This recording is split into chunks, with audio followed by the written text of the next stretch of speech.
Thank you all for attending today's session. It's great to see so many people that have joined us from all across the world.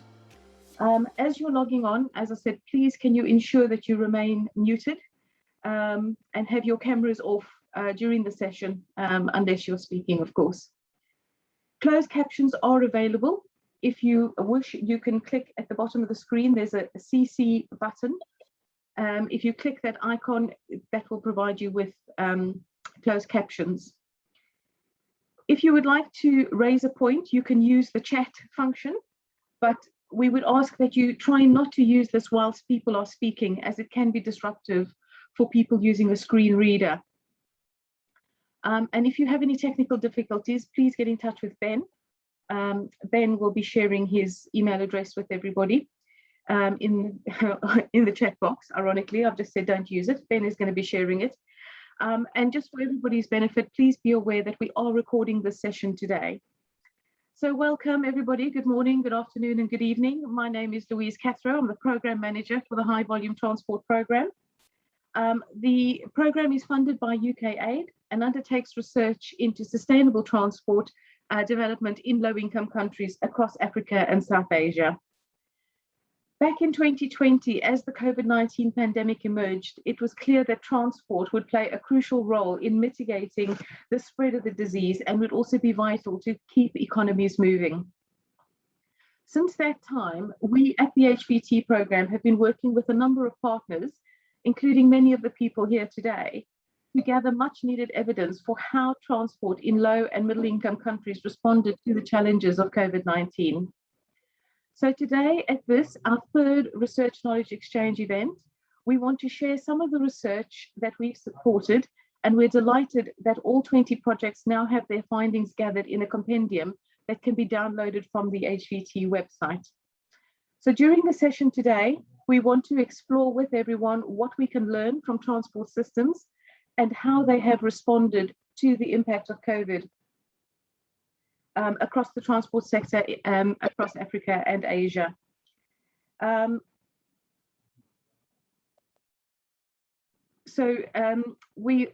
aim of the workshops today is to explore how to build more resilient transport for the future. Over the course of the session today, there will be 3 workshops, but first of all, we're going to hear from 3 speakers. Bernard Obika, our team leader here at the HVT programme, is going to present key highlights from the 20 projects that were commissioned by HVT into the impact of COVID on the transport sector across Africa and Asia. Susanna Zamataro, of the Director General of the International Road Federation, is going to talk us through one of those projects, the Global Transport Knowledge Portal. But firstly, I would like to invite Charlotte McLean-Clarkel, the Global Disability Advisor at the World Bank Group, to say a few words. Charlotte. Thank you, Louise, and it's really great to be part of this discussion. Thank you very much to the HVT Research Knowledge Exchange organizers for this opportunity to be part of this important event. And it's particularly relevant as we celebrate the International Day of Persons with Disabilities on the 3rd of December. The 3rd of December is a day during which we collectively reflect and take stock of the gains and recognize the challenges we still have in ensuring that persons with disabilities are both beneficiaries of development, but importantly, agents of change in driving development. I should note that more than 1 billion persons with disabilities are on the planet, which would make it about 15% of the world's population. Most of them live in low and middle income countries. Globally, we see the prevalence of disability increasing due to various factors, such as aging, war and conflict, natural disasters, forced displacement, and of course, global pandemics like COVID-19. Persons with disabilities encounter attitudinal and environmental barriers that hinder their full participation in society on an equal basis with others. For example, persons with disabilities are often unable to access buildings, to access transportation, to access social services, information, and this all impedes their participation and full inclusion into society. This underscores the point that accessibility is a prerequisite for inclusion, and that accessible transport is essential for ensuring that persons with disabilities are included and not left behind. The World Bank recognizes that disability inclusive development is directly linked or responsive to our twin goals of ending extreme poverty and boosting shared prosperity. And consequently, disability and universal access are cross-cutting themes in the environmental social framework of the bank. And the framework has a particular standard, standard 4, which now has an indicator on universal access, which is very relevant for today's discussion, and requires accessibility to be considered in all of our investment lending projects. In addition to the environmental social framework, the bank has made a number of corporate commitments to ensure universal access, including, very specifically, a commitment to make urban transport projects inclusive of persons with disabilities. Today, as the world continues to grapple with what it means to ensure an inclusive recovery, we must remember that persons with disabilities remain disproportionately excluded from accessing adequate healthcare, education, accessible transportation, and other basic services. As we reach an inflection point in development brought on by the pandemic, we must work towards a global recovery from the pandemic that is disability inclusive and premised on the UN Convention on the Rights of Persons with Disabilities that has now been ratified by over 180 countries. This convention is important in that it lays out principles that are particularly useful in thinking about an inclusive recovery. Those principles include the principle of respect, dignity, non-discrimination, full and effective participation, accessibility, and access to services. This pandemic, which continues unabated in so many places, has presented the world with many challenges and has set us back, to be quite honest, in achieving the Sustainable Development Goals, many of which explicitly refer to disability. It's gone off completely now. As the spread of COVID-19 continues to challenge us globally, we see disparities in access to vaccines and who and how economies are returning to their pre-pandemic ways. We must remember that for many people with disabilities, particularly pre-pandemic, their reality was not one of accessibility and not one of inclusiveness. So as we plan for the future and the post-pandemic possibilities, let us not forget the long-term goal of ensuring a recovery that is inclusive, resilient to future shocks, accessible, and sustainable for all. The World Bank's COVID-19 crisis response approach paper shines a very clear spotlight on the need for all stakeholders to be deliberate about accessibility and inclusion across all stages and areas of crisis response. The approach includes vaccination campaigns, employment opportunities, school re-enrollment, and other critical government services. In that regard, the World Bank is providing technical assistance to several COVID-19 response projects to ensure they are disability inclusive. For example, the Rwanda vaccination rollout now mainstreams disability inclusion throughout the project design. And while work is going on, we need to recognize that this is not enough. We need the whole global community. We need international financial institutions, public and private sectors, civil society, researchers, academia to do more if we want to truly transform our recovery. Allow me to draw on some research we undertook during the lockdown on children with disabilities, as I believe it is instructive in pivoting us to an inclusive recovery. So last March, we had 85% of children were affected by the widespread school closures globally. And the World Bank's Inclusive Education Initiative acted very swiftly to highlight the impact of COVID-19 pandemic on children with disabilities. Through our research, we were able to glean evidence that underscores the vulnerability of children to shocks and disruption. The Inclusive Education Initiative analyzed multiple forms of exclusion. We looked at education, we looked at health, we looked at gender, and we looked at social exclusion. And we recognize the need to curate and circulate new knowledge. And again, this is a really important piece to think about how we continue to create new knowledge that looks at how we move towards inclusive recovery. Now, this research is important in relation to today's discussion because it came up with some recommendations. And these recommendations, I believe, are applicable to other sectors because they ultimately provide a solid framework towards a more disability inclusive recovery.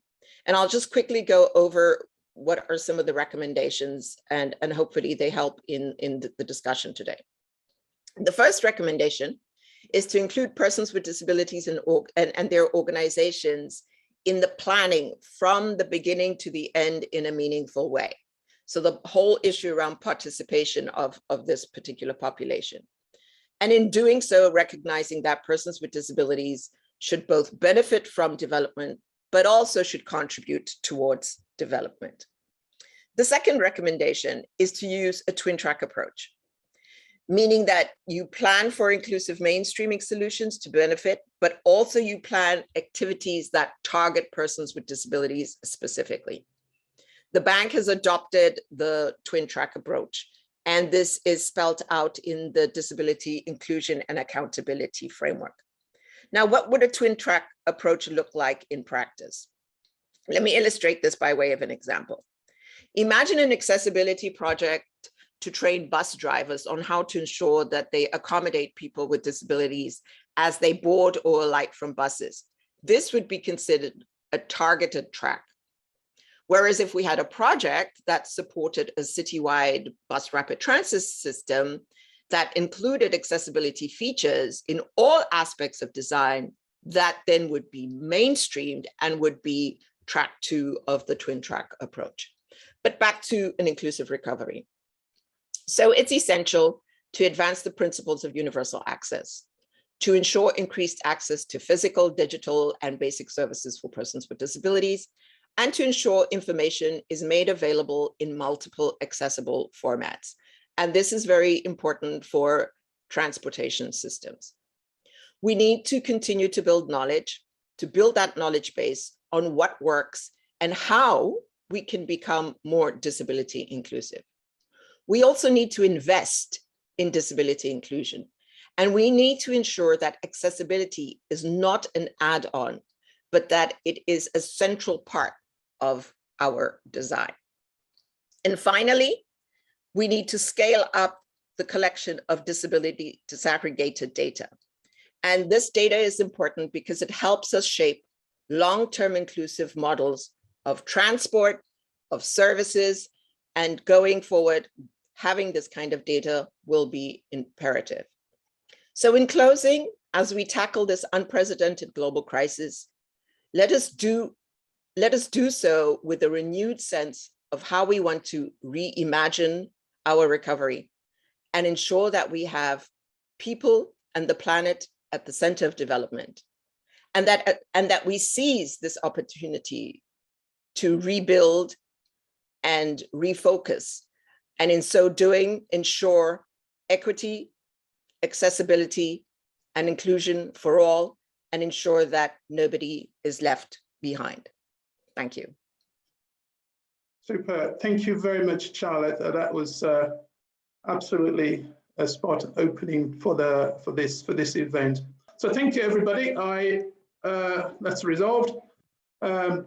So I'll give an overview of the High Volume Transport Plan Research Program. As I say, good morning, good evening, and good afternoon, depending on where you are. As Louisa said before, my name is Bernard Obika, and I lead the High Volume Transport Program. So as we I will talk about, give some context to the COVID R&R program that we undertook at HVT, then maybe talk about health and safety projects that we undertook under the program, those projects that underpin the economic resilience. I'll talk about equity and inclusion and expanding in the context of COVID-19 on some of the issues that Charlotte has talked about. And then I'll talk about those projects that dealt with planning and future-proofing of our transport systems.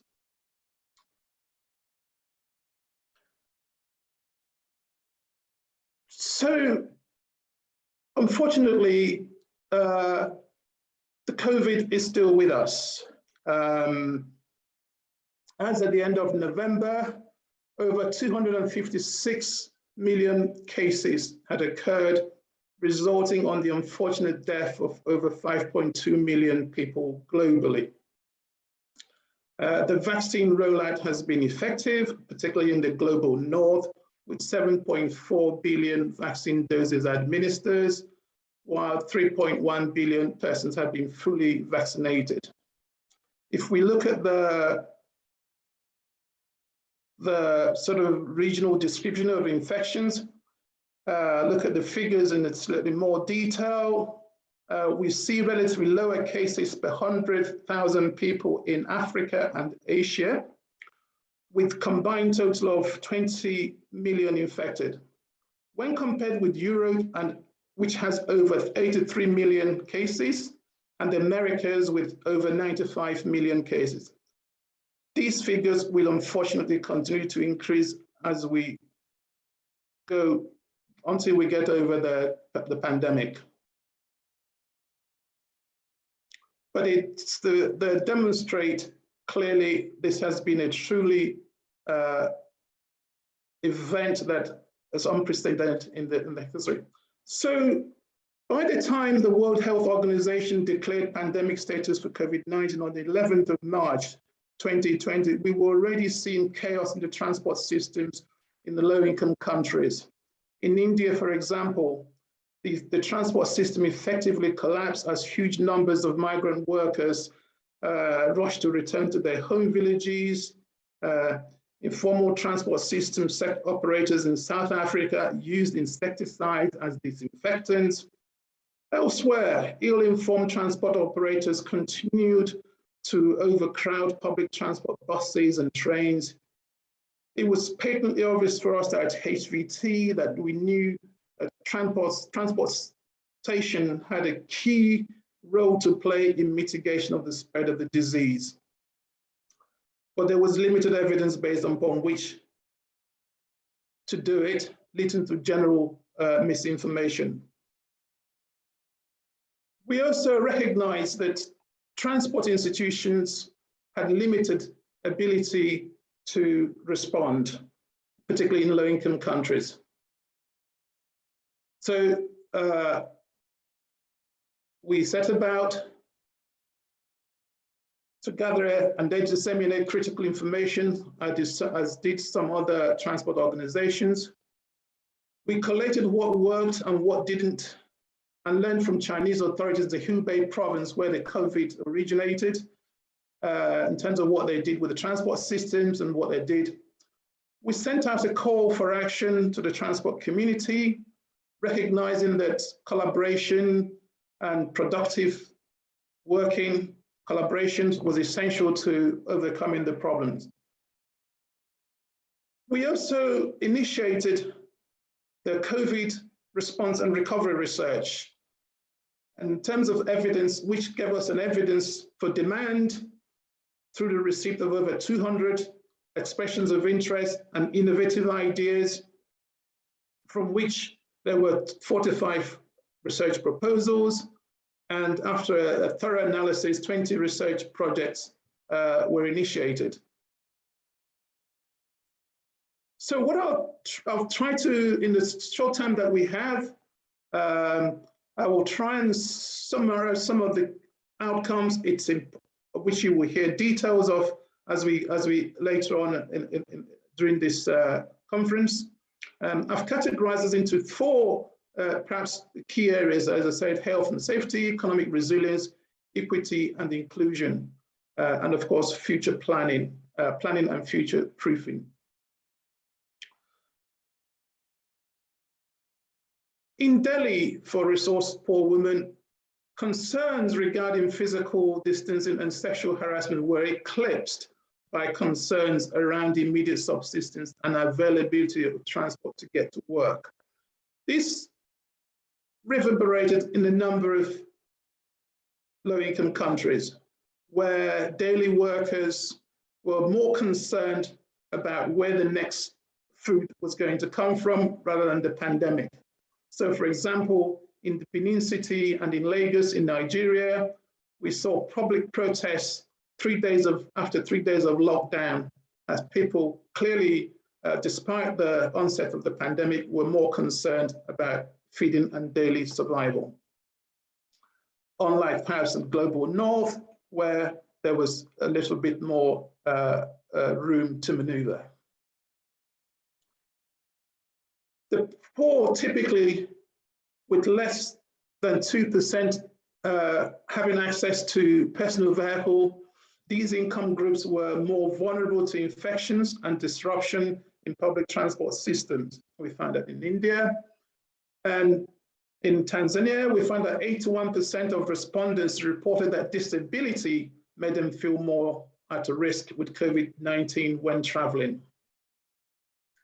Transport workers in global north suffered most infections, as we know, for example, that the London transport system, but there were no clear evidence that transport workers in the global south had the same extent of infections, with perhaps the exception of Tanzania, where we had slightly more evidence of that. But it wasn't all negative. We saw that global carbon emission and greenhouse gas emissions dropped down by 7%, and the aviation down by 40%, and the road transport emission by the end of the year, last year, had dropped down by 10%. If we take into account the WHO's figures, which suggest that over 4,000 people die daily from air pollution, then there has to be some benefits due to the drop in pollutions. So people in 7 African countries, again, on the positive side, felt that strongly that despite the inconvenience of social distancing and capacity restrictions, daily commute and travel was generally more comfortable and safer due to fewer passengers. It's interesting, as we build back better, do we need to take into consideration some of those perhaps positive aspects, if there can ever be such a positive in such a pandemic? We have a number of projects that modeled, and specifically I mentioned the University of Leeds study that looked at the modeling the impact of COVID-19 on traffic, mobility, air quality, and their correlation with the spread of the disease by undertaking a regression analysis. One theme that came out from that was there was a compensation behavior prevailed. For example, when people were forced to wear masks, they then took additional risks thinking they were safe. In the University of Swansea undertook a study which looked at what is often known in East Africa as the boda, and this taught us that actually the motorcycle sector, the informal motorcycle sector, had a really important critical role to play during times of pandemic in terms of prevention of infections and getting critical supply lines, keeping critical supply lines working.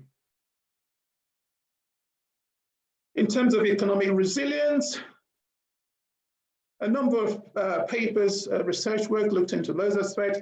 As we know, the global infection rates from the pandemic have slowed down due to the vaccination. But the economic decline varied worldwide from region to region. It was most steep in the Euro area and Americas, less steep in Africa and other emerging market nations. And similarly, we see a rapid rebound in 2021, declining to about 3.2% on average in 2021, But the overall story is of a rapid decline across the globe in 2021. But these are the GDP figures, do not tell the real economic stories about individuals and the lots of the people in low-income countries. So commerce and economy declined, livelihoods were threatened, and forecast mobility and long-term transport demand became uncertain.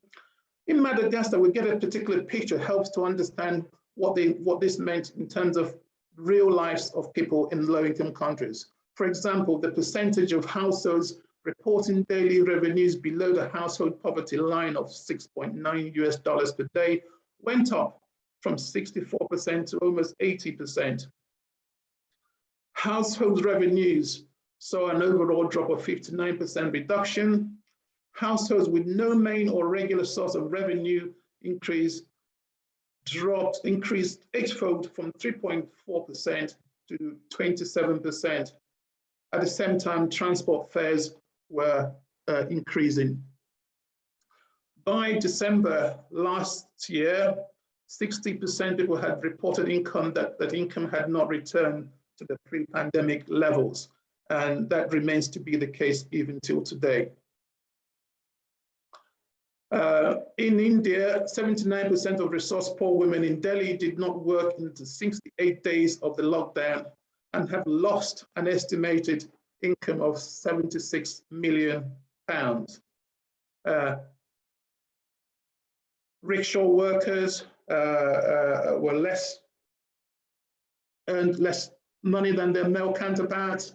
In Nepal, we saw the sector decline by 30%, with over 300,000 people losing their jobs. In another research in Nigeria, there were some notions about the pandemic forcing people to be innovative and approach, thus creating potentially new business opportunities.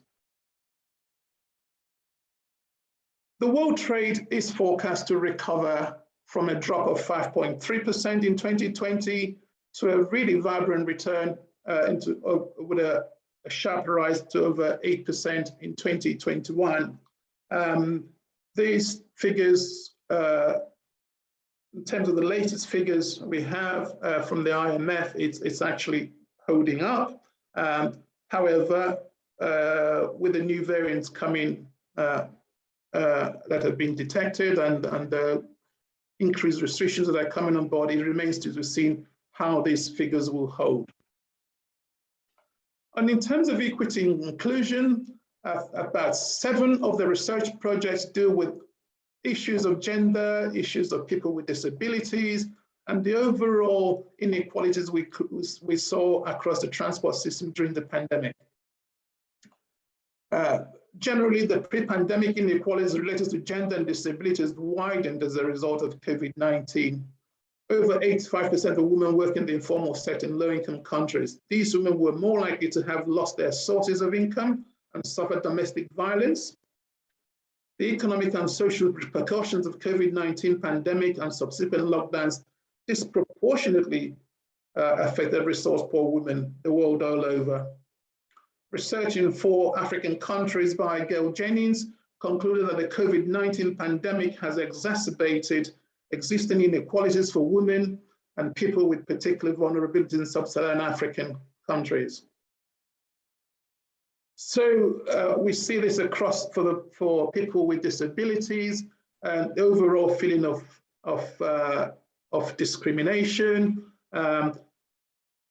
disenfranchisement, and really we neglected people with disability through the pandemic period, and we see quotations from another examples. And this is summed up by a particular person with a disability in Tanzania who says, because there was no special public transport for people with disabilities, it is hard while taking the dollar in my wheelchair.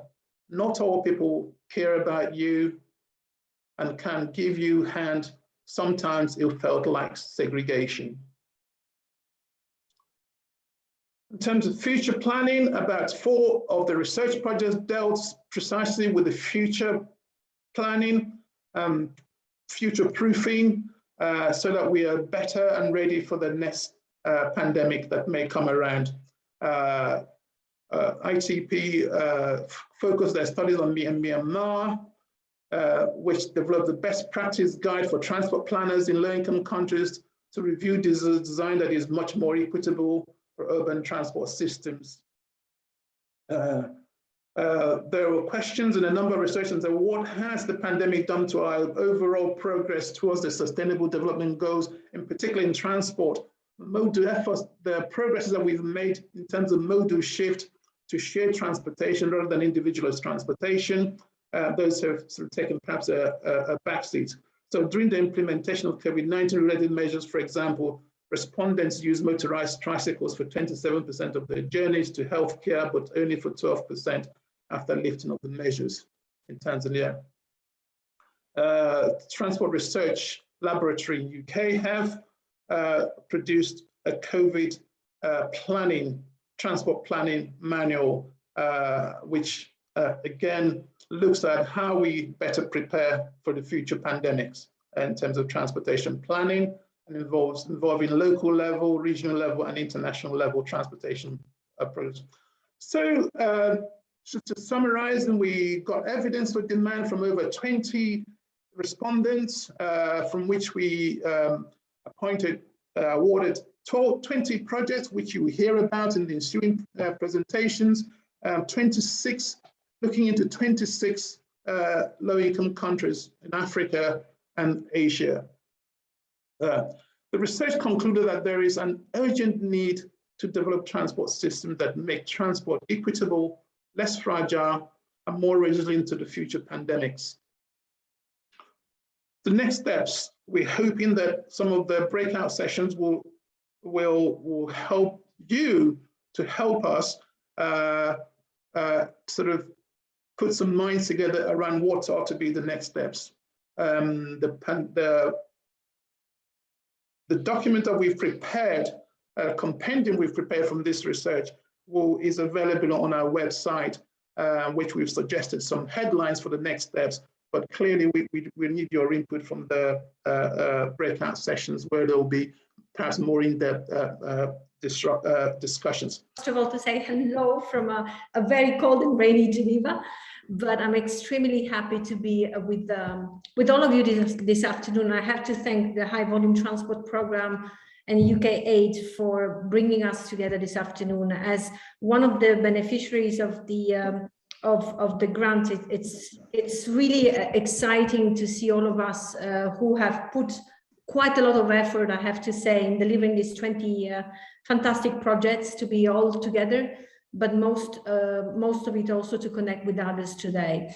Susanna Zamataro, Director General of the International Road Federation, and I will take you really only a few minutes of your time. I don't want to hold you back from the fantastic sessions, thematic sessions that will follow, but just wanted to take a few moments to share with you some information on one of the 20 projects, and it's more a tool that will help you also get access and hopefully make good use of all the knowledge that has been produced during this exercise.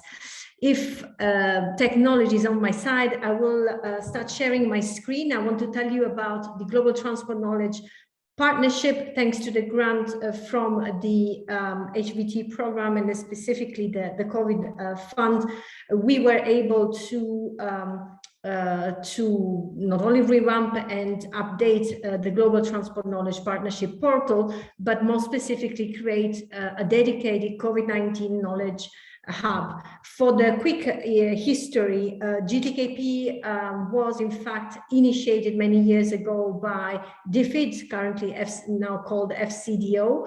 IRF manages it since 2009, if I believe, if I'm correct, and it functioned in the past really as very similar to HBT program. So we were funding research, but also making sure that research outputs would reach the target audience through this portal as well.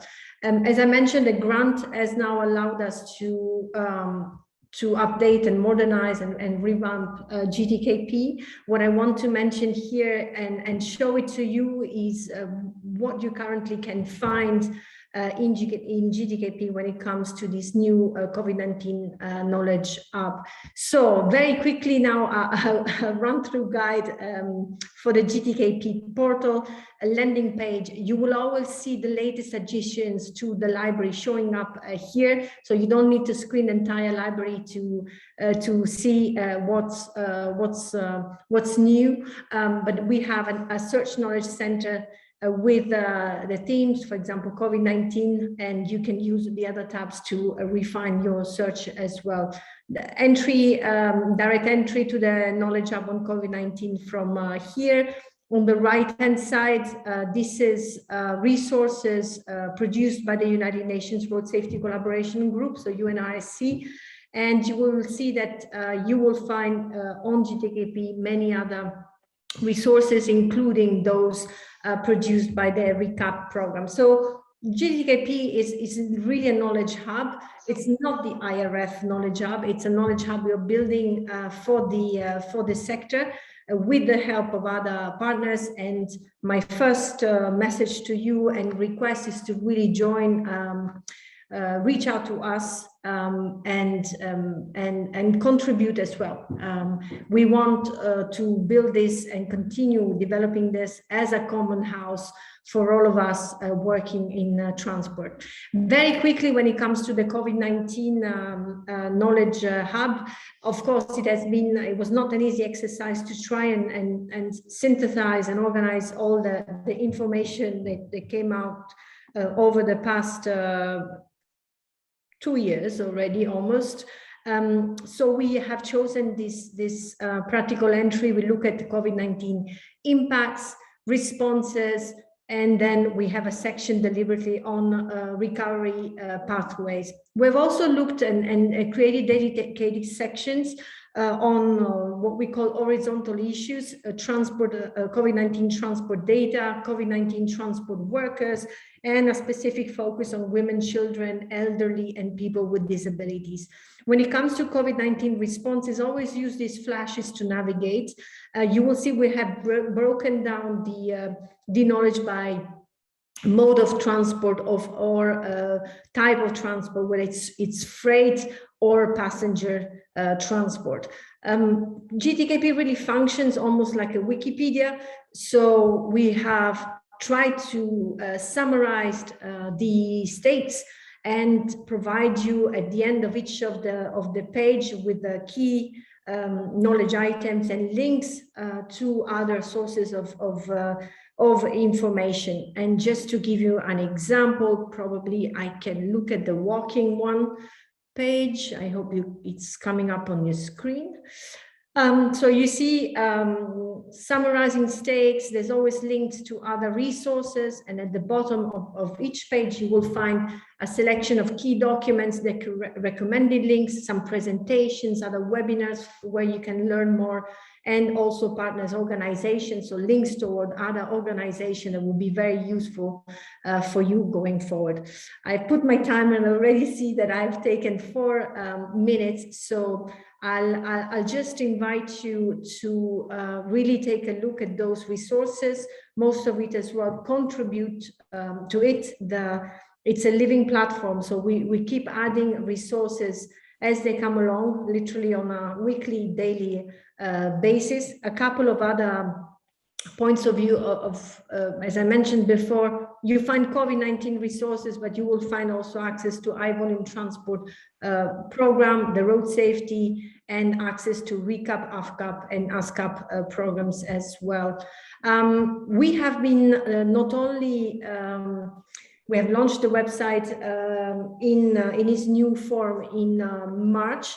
We have complemented that with a series of thematic webinars, meaning we have joined hands with others, researchers from the COVID-19 HVT fund, and organize specific webinars to zoom into some of the topics, exactly as we are going to do later on today.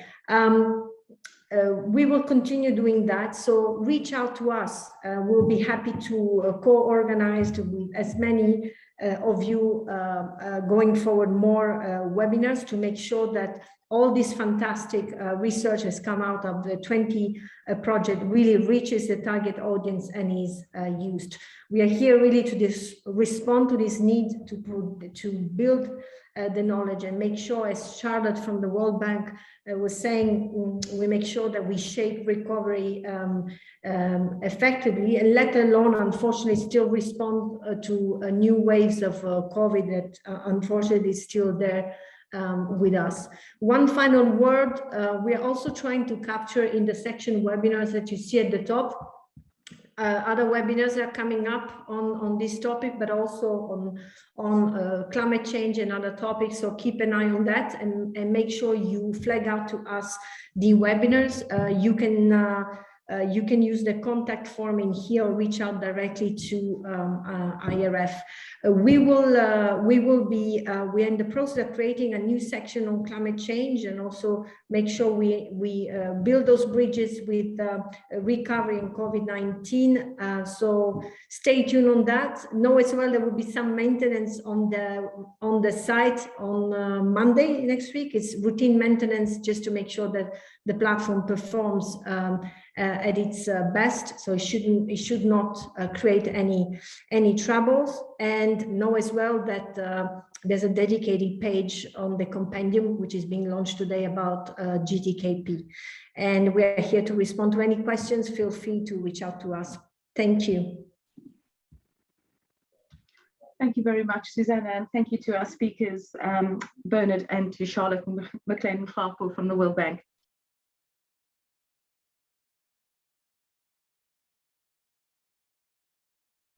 Okay, I think we might make a start. Do I see both my speakers there?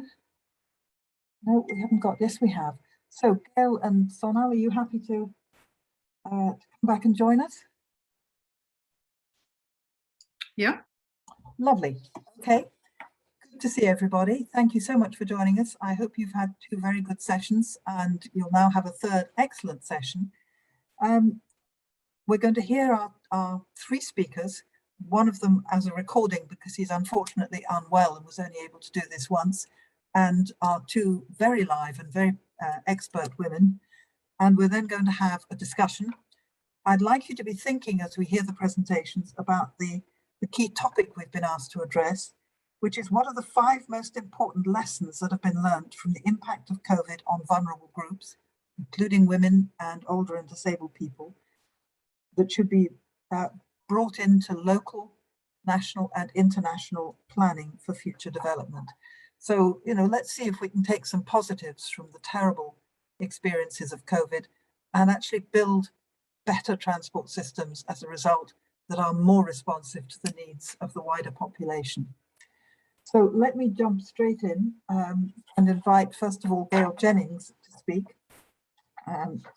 Gail is a research consultant, a social and behavioural scientist, and her work focuses on social, gender and inclusion issues. Gail. Hi, and you're right. I am feeling rather rather tired, but I'm sure so is everyone. So yeah, again, we'll try and instead of presenting for too long, really move on to discussion, which I found to be very useful. The work that we conducted, or the research that we conducted, was trying to understand in what way the mobility constraints in sub-Saharan Africa, particularly Uganda, Nigeria, South Africa and Kenya, in what way these mobility constraints during particularly the early parts of 2020, how they affected women differently to men, not so much in whether women's mobility patterns were different, but what the impacts of these constraints were and why it matters that women had these mobility constraints and what these meant women could not do. So we, I just want to try and move, am I sharing my screen? I don't think I am. Sorry, let me just do this. That's it, you got it. We know, okay, good. So we know that disasters and pandemics of all kinds tend to exacerbate gender inequity and threaten progress for women because this tyranny of the urgent takes over. So COVID emerged into this already inequitable environment, and women already lived with gender-based transport disadvantage and its implications. So we were interested to see what the particular impact was on women in not necessarily transport related fields. So we weren't looking at, as I mentioned briefly, whether women traveled differently, but whether the fact that women couldn't travel or traveled differently, what this impact was in other spheres of their lives. And we discovered, which I think is key for policy going forward, is that there's a lack of understanding among many people who work in either transport and mobility or in gender, that gender and transport are particularly interlinked in these examples, and that many of the drivers of women's economic empowerment are led by transport, mobility, and access. And these kinds of intersections became very much more evident to us and hopefully to policymakers during COVID, because this really exposed that once women cannot access certain things, it has a massive impact on their economic empowerment.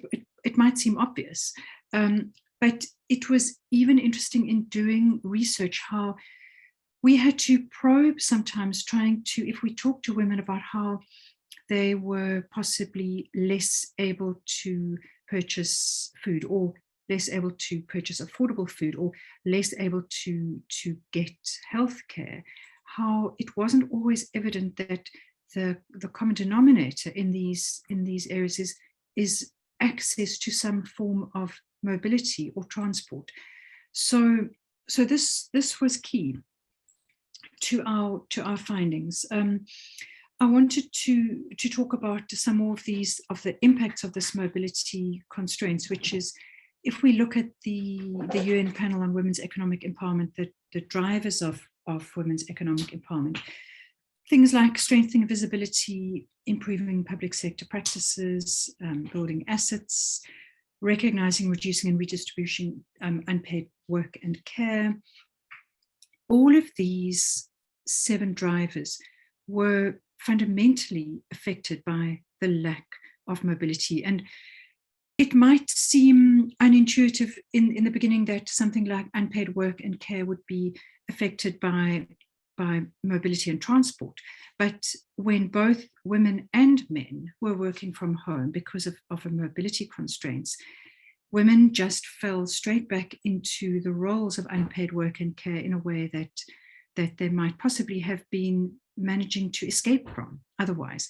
So this I think was, I'll leave it here really, in that the key outcome for this work was that what policymakers really need to understand is that it's not about providing quality transport or better transport because people want better transport, but it's that transport is inextricably linked to economic empowerment and gender equity.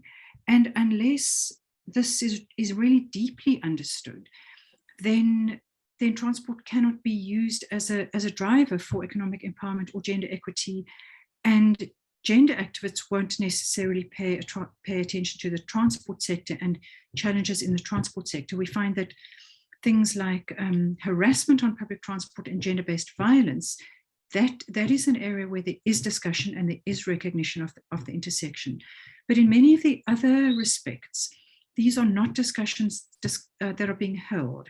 And for me, that's a really important discussion going forward. And it's also only really become that clear how important it is because this is the third in our series of seminars, and I'd like to have everybody come back from the first one so we can carry on the discussion.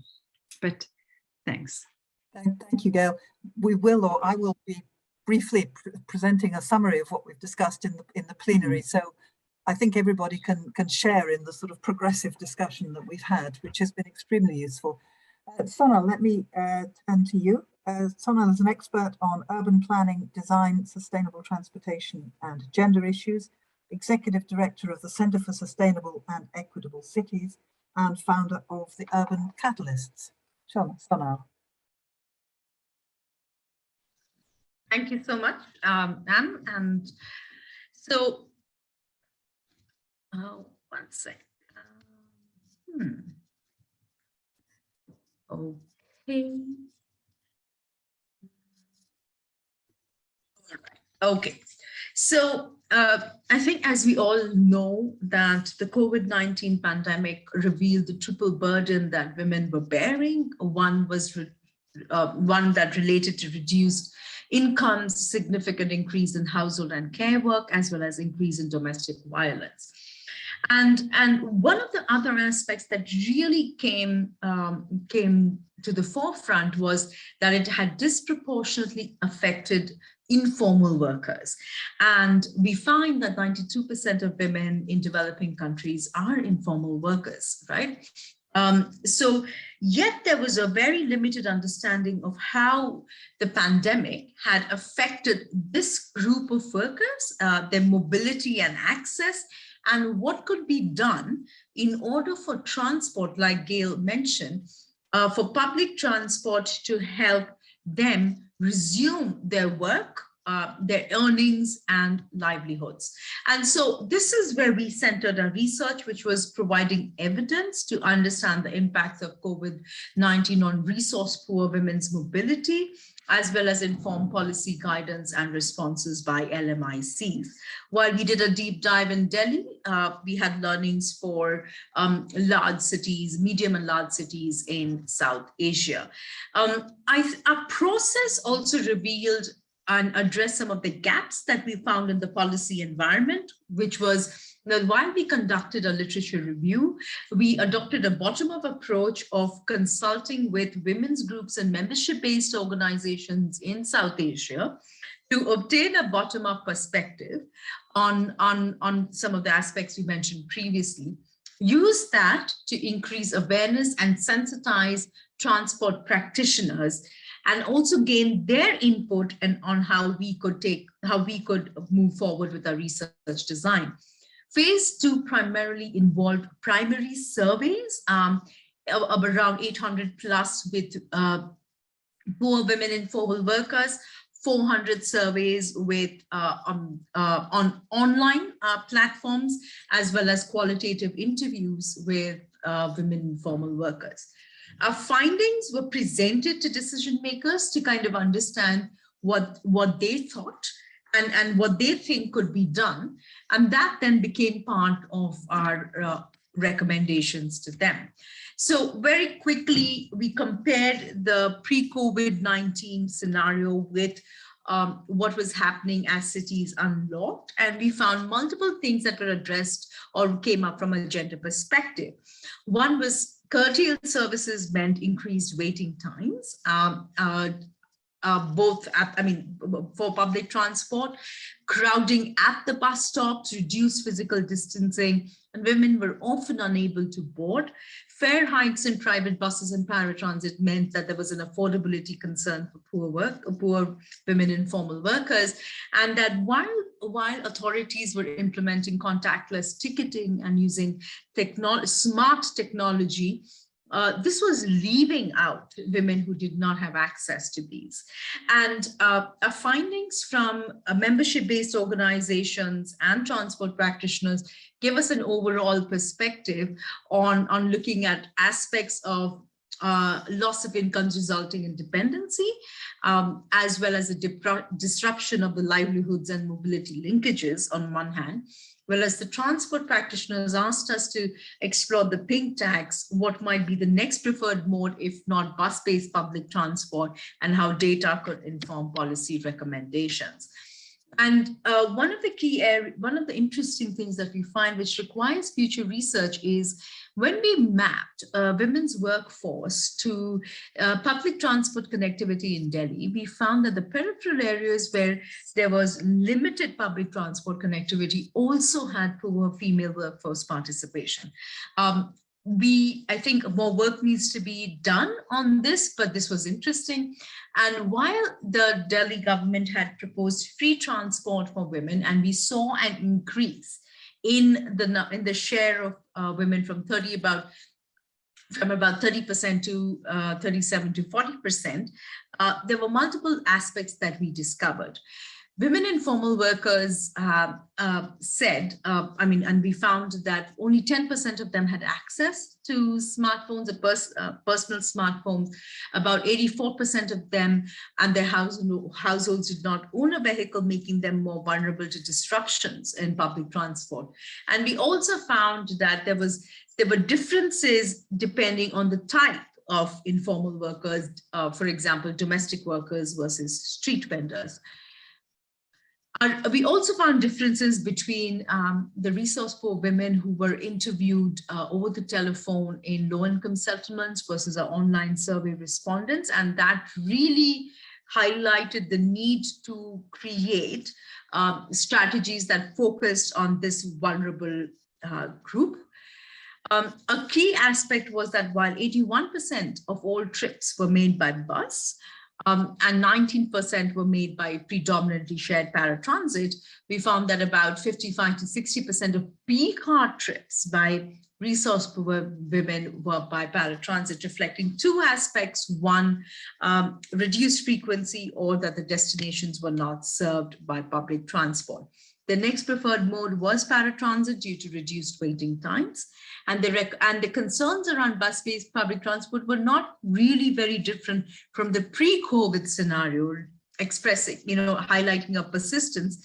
But we observed some aspects. One, that buses were crowded, that women would not be allowed to board buses, and the drivers would not stop for them.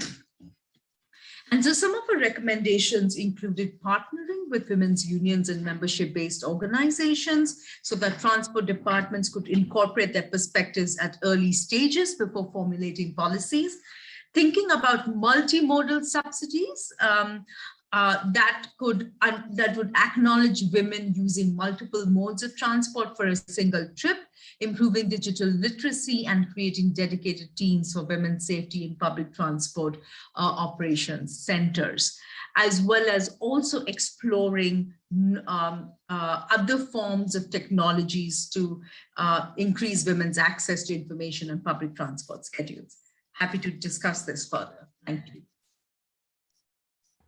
Dr. Shafiq Rahman is Professor in the Department of Urban and Regional Planning at Jahangirnagar University in Bangladesh, and his research interests include urban transport and sustainable transport in developing countries.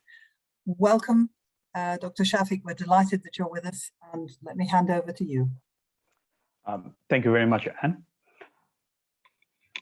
So I'm going to talk about our research. The main purpose was to explore the changes in travel and the related problems and issues, particularly for the elderly people, those who are over 60 years old, and physically challenged people due to COVID-19. The research is conducted in 4 different countries, 2 cities from each country. In Bangladesh, in Dhaka and Khulna, in Pakistan, Karachi and Lahore, in Tanzania, Dar es Salaam and Zanzibar, in Zambia, Lusaka and Quito. So the target was to have 200 response from each city. In total, we received 1,669 respondents. So the interview was conducted in at household level during November and December 2020, just immediate after lockdown situation. We used a predetermined questionnaire to understand the travel frequency, trip characteristics, their travel problems, and their expectations, both during COVID lockdown, before COVID, and post-lockdown situation. So travel frequency we found before COVID, majority of the respondents, they had 2 to 3 or 4 to 5 or even more than 5 trips per week. However, during COVID lockdown, most of the respondents, they avoided traveling. Majority of them, they did not travel. Those who traveled, their frequency was only 1 trip or 2 to 3 trips per week. During post-lockdown, their frequency increased to 2 to 3 trips or 4 to 5 trips per week.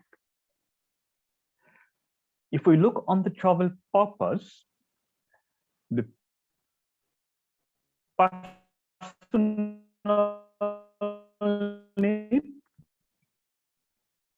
is or the main traveling for the elderly and physically challenged people before COVID. But during lockdown period, their main purpose was either doctor's visits and some trips for grocery or work or personal needs. They did not have social trips or recreational trips. But post-lockdown, they had doctor's visit, social trips slightly, but they did not have enough recreation trips. Recreation trips were very, very less. If we look on the distance, during the lockdown, travel distance was very, very low. Majority of the respondents, they travel had within 1 kilometer, but few respondents, they mentioned that their travel distance was within 2 to 5 kilometers. But post-lockdown, again, their trip distance increased. Travel mode, so public transport and paratransit. These are the common travel mode in most of the mega cities in the developing countries. And major portion of the trips are also on foot. But during the lockdown, so walking trips were the major portion because there was a lot of restriction on public transport. And during the post-lockdown, the proportion of the trips on personal vehicles and paratransit increased slightly. But in paratransit, these are not like the public use, but like personal use, like taxi type services. This figure shows the travel mode of the respondents for each cities before COVID. So paratransit and public transport is very high for most of the cities, but during the lockdown, major portion is walking, around 40 to 60%. And during post-lockdown, paratransit, personal car and motorcycles, these are significant numbers. The major changes due to COVID, the respondents were asked, so what did they think? What changed happened regarding their travel and mobility? Left figure that shows the changes in the travel and mobility, the proportion of the respondents in each city, the blue bars. These are the percentage of the respondents of each city. They mentioned that their travel and mobility changed because of the COVID. And other bar is showing the percentage of the respondents. They are mentioning that they're facing some other additional problems for their travel and mobility. In the right-hand side, the graph that shows the blue bars, the percentage of the respondents for each city who mentioned that the travel cost increased because of the COVID-19. And the other bar that shows the percentage of the respondents who mentioned that their household income decreased during COVID-19. So two things happened. Their household income decreased, but travel cost increased. If I conclude, so before COVID, we know the most of the developing country cities, their transport system, transport services are not very good. These are not accessible for physically challenged people, elderly people. Pedestrian paths and infrastructure, these are not good. There are congestions and problems. So these we know. During lockdown, so there are public transport service availability was less. So that's why many people, they had to wait longer to get the transport services. The travel frequency reduced, and that was because of imposed restriction on movement, and they had to work more because of the limited availability of transport. And post-lockdown, similar problems, but their travel cost also increased compared to before lockdown, and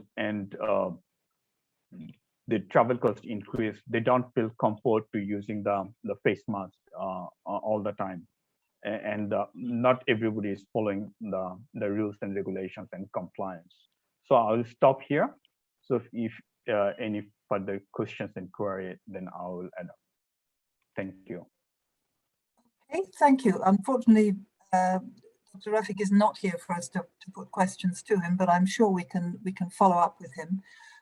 I already have an excellent question, primarily for Sonal, but I think Gail will also have a view on this. This is from Heather Allen. Hello, Heather. Our recent work on data collection in sub-Saharan Africa, Nigeria and Malawi, showed that post-COVID there was less overcrowding, which actually reduced sexual harassment, but crime fears were increased as more people had lost their jobs and petty theft increased. Women also decided to travel less if they could, but for many this was not an option. Interested to have any views on this compared with your findings in Delhi. So, Sonal, do you want to take that interesting one? Yeah, sure. Thanks, Heather, for this question. Our surveys were conducted in December of 2020. And at that point, what we had observed is that particularly with low-income women workers that we had surveyed, their per capita trip had more or less resumed to pre-COVID-19 levels. However, we found that 99% of their trips were for work compared to 90% pre-COVID. So they were primarily commuting for work. And I'd just like to elaborate why this was so. In many cases, because we had a fair share of domestic workers as part of a sample, many employers were not taking them back. So a lot of women were doing part-time work, and so therefore more travel related to their work trips as well. We didn't hear anything specific on the increase in petty theft or crime. That didn't happen. And like I mentioned, that we did not see a reduction in travel per se, but a reduction in travel for non-work purposes. So in Delhi. Hope that answers your question. Thank you. Gail, did you have anything to add from your experience in South Africa? Yes, I mean, it's the same as what we discussed in the last session, which is that women in South Africa definitely said that they were experiencing less harassment. This is not based on the research that's for HVT, but work in South Africa this year, for exactly that reason, that there are fewer people on public transport, and waiting is possibly more of a concern because you are waiting with fewer people. But once you are on the vehicle, particularly trains, there's less anxiety around harassment. Whether there is less harassment or not, that I don't know, but there is less anxiety around harassment. So that is interesting. Thank you. It's a kind of slightly counterintuitive outcome, isn't it? It's interesting.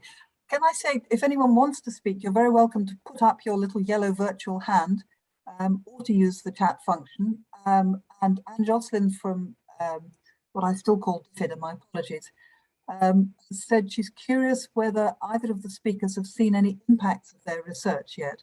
In other words, have you seen policies developed or changed, or actions changed because of your research? Sonal, you're nodding. Do you want to go first? Yeah, I'm very glad, Anne, that you asked this question. I think because I think my research process involved two aspects. One was sensitizing transport practitioners and as well as decision makers. And I think that while we had this interaction and there was interest in implementing this, the challenge that I see is one in us being able to support them without additional funding, for example, because let's examine what the context is. In Delhi, for example, while we have decision makers who are willing to listen, they're predominantly men.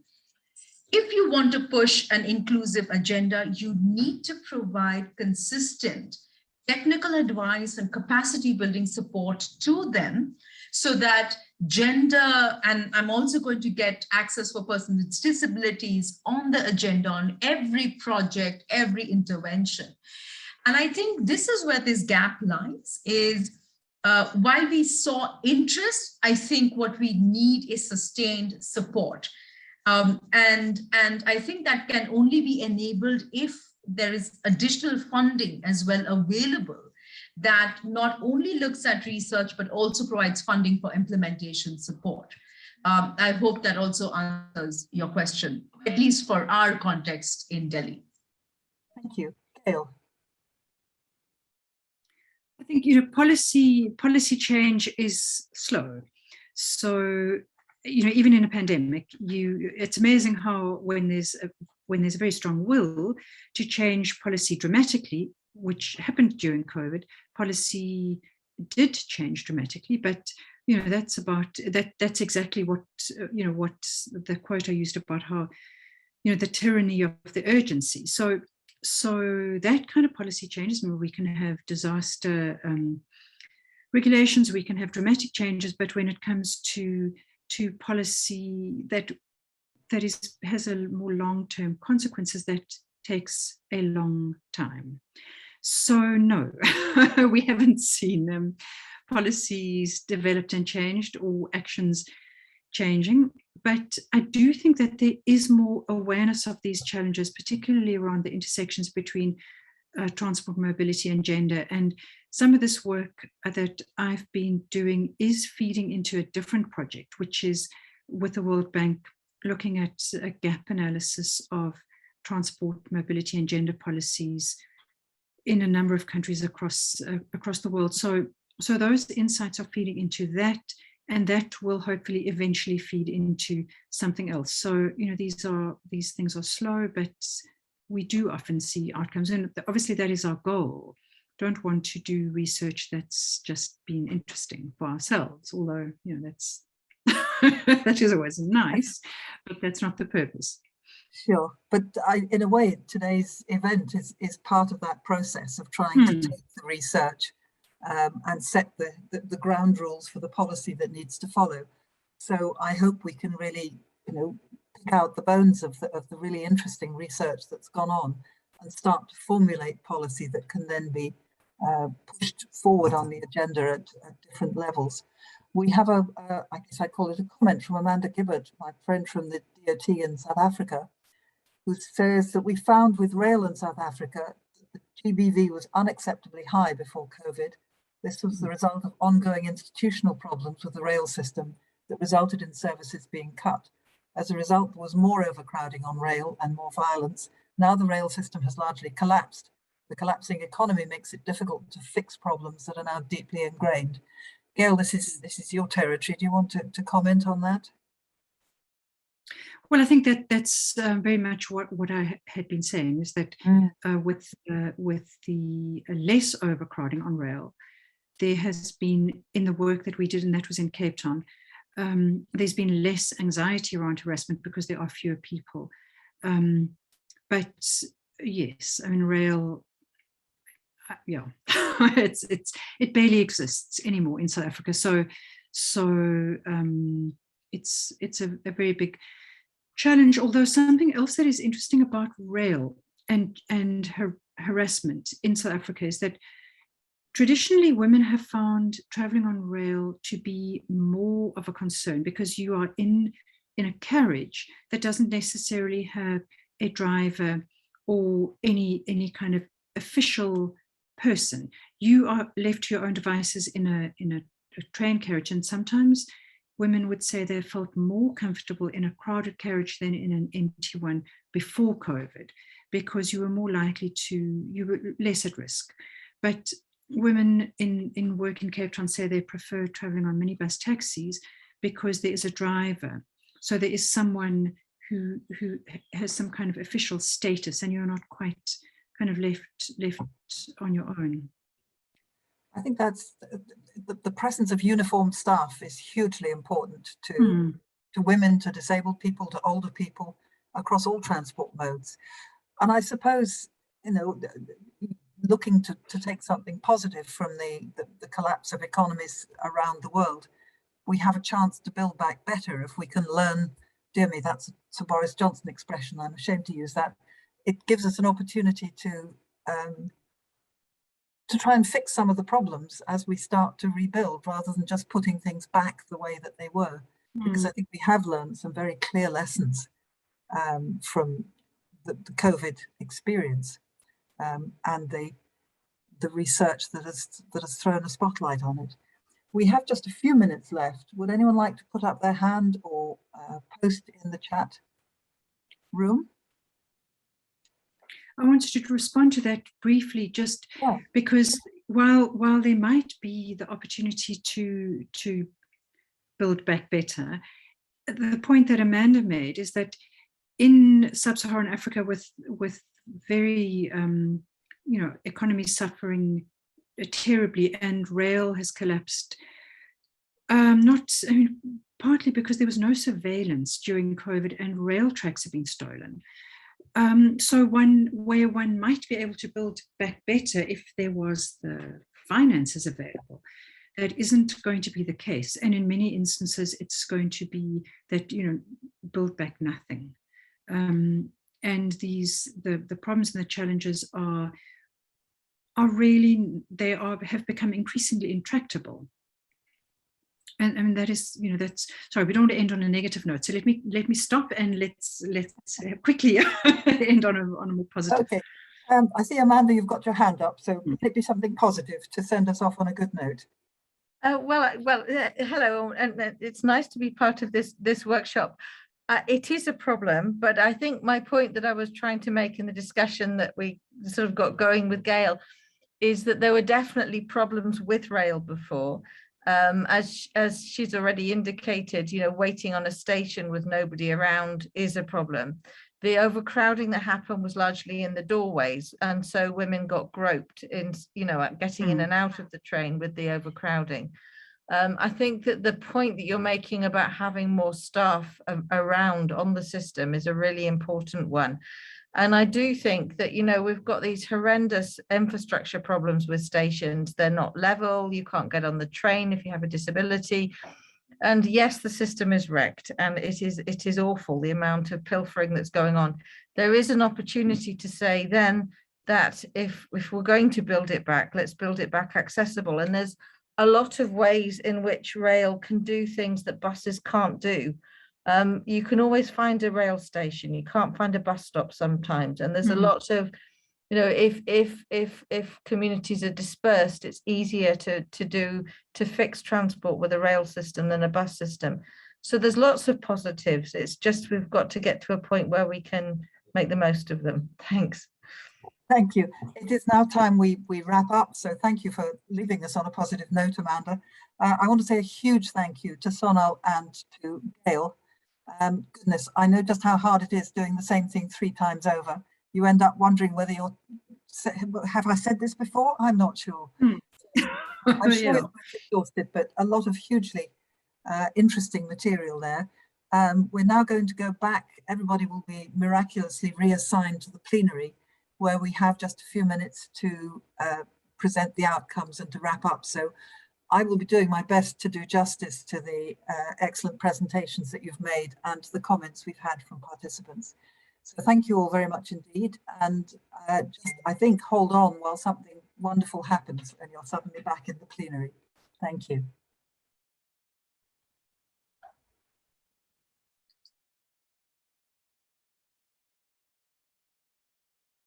And I might just use this opportunity to perhaps address Jim's question, if at all. No, Jim, separation is not the way forward for the long term, but it's something what we acknowledge as patriarchal accommodations, meaning that if certain actions in the short term allow women to use public transport, then that becomes a starting point. But that is certainly not seen as an ideal policy condition. And I hope you recognize that.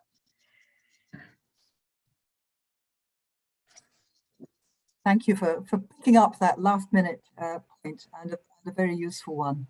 Okay, I'm told we will be closed in about 45 seconds. So, and I think you can also choose to leave the breakout room if you wish to do so. So we could try pressing that button and see if we disappear down a rabbit hole.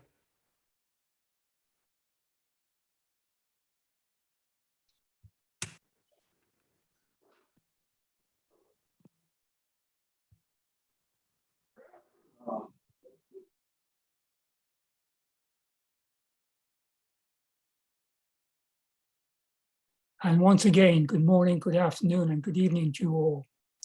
As we have participants from Africa, Asia, Europe, India, the Pacific, North and South America, we hope, and in the UK.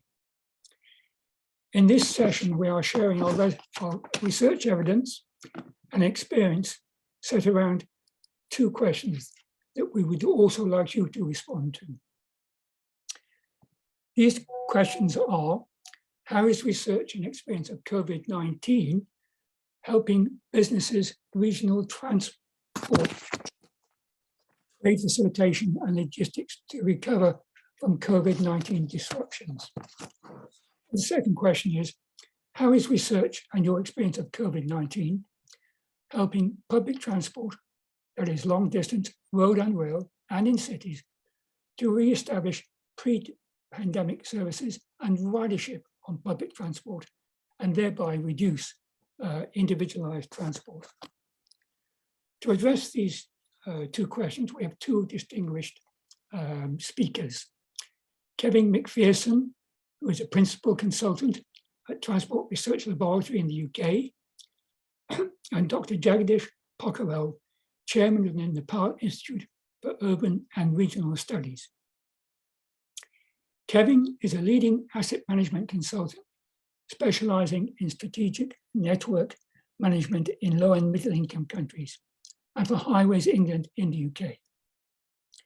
He's worked and lived in many developing countries, and his experience covers countries in Africa, Asia, the Philippines, and India.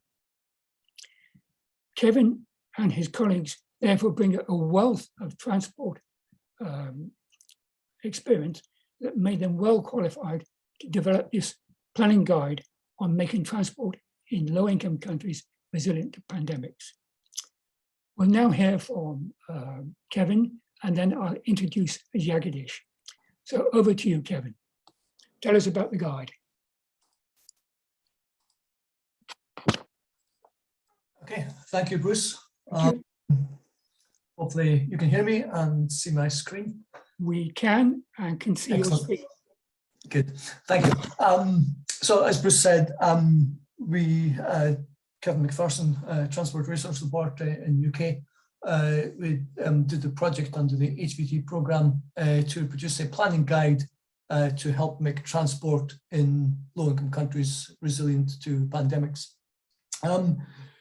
Literally, when this call, HVT call, came out back in 2000, we had literally just finished reviewing half a dozen national transport plans and strategies across Africa and Asia, and quickly determined that very few, if any, of these actually mention public health at all, which is what gave us the idea for this project. So the backdrop to the project, as explained in the introductory session with Bernard and Charlotte, there's been lots of disruptions caused by COVID and by government measures to curb the transmission of the disease. Public transport services have declined, freight deliveries have been delayed, long queues at borders, huge decreases in toll revenues. Road fatalities have reduced, but not quite to the same degree as traffic volumes, which is an issue probably worthy of some further research. There have been massive impacts on the economies, commerce and livelihoods, recessions in Southern Africa, drops in exports and foreign investments, global drops in freight volumes and businesses closed, job losses in public transport, freight and tourism. And again, as Charlotte said quite eloquently in the introduction, a lot of these impacts have tended to affect women much more than men, and it has significantly and adversely impacted people with disability. So that was the backdrop. We were really interested in trying to produce a planning guide to help improve resilience. So we started off by going back to see what had been done in the past, what guidance there might be available for transport in relation to a few previous pandemics. We went back to 2005. We saw guidelines produced by the WHO in 2005 calling for national influenza preparedness plans. And in fact, many countries, including many low-income countries across Africa and Asia, did produce national influenza preparedness plans. But when you look at these in detail, there's very little emphasis on transport. They're all very much from the health perspective, and in most cases, there is little, if any, mention of transport. The Transportation Research Board, TRB, in 2014 published guidance for public transport planning in response to pandemics. It was actually a very sort of prescient document, lots of useful practical advice in there, but it was very much aimed at the US market and US transport operators. Obviously, the HVT call came out in 2020, and that was quickly followed by additional WHO call for inclusion of health in transport planning. But I think in all of these cases, there really wasn't much focus on transport. They were all very much focused on health. So we decided to look at producing guidelines which might help distill some of the experiences that have been found in transport across the world, and put these into a guideline that would help improve resilience going forward. We separated these out into key short-term actions, and in the next slide I'll talk about longer-term planning. In the short term, there were sort of four key sort of subcategories, if you like: protecting the health and safety of workers, protecting the health and safety of the public, dealing with absenteeism in the workforce from the point of view of the transport operators or the transport organizations, because obviously many of their staff were sick during the pandemic, but also a lot of their other staff wanted or were inclined to stay at home, not go to work because they were concerned at maybe transmission within their office or in any interactions with the public. And finally, there was a lot of emphasis in the short term on providing public information about not just the disruptions to services, but also public information on how transport organizations were dealing with things like social distancing or disinfecting public transport to give confidence in those areas and give confidence to the public and to their own staff. On the long-term planning side, there was quite a lot of articles and newspapers and other presentations with countries and cities claiming that they were more resilient to pandemics because of policies they were already pursuing. And these included, for example, support for active travel.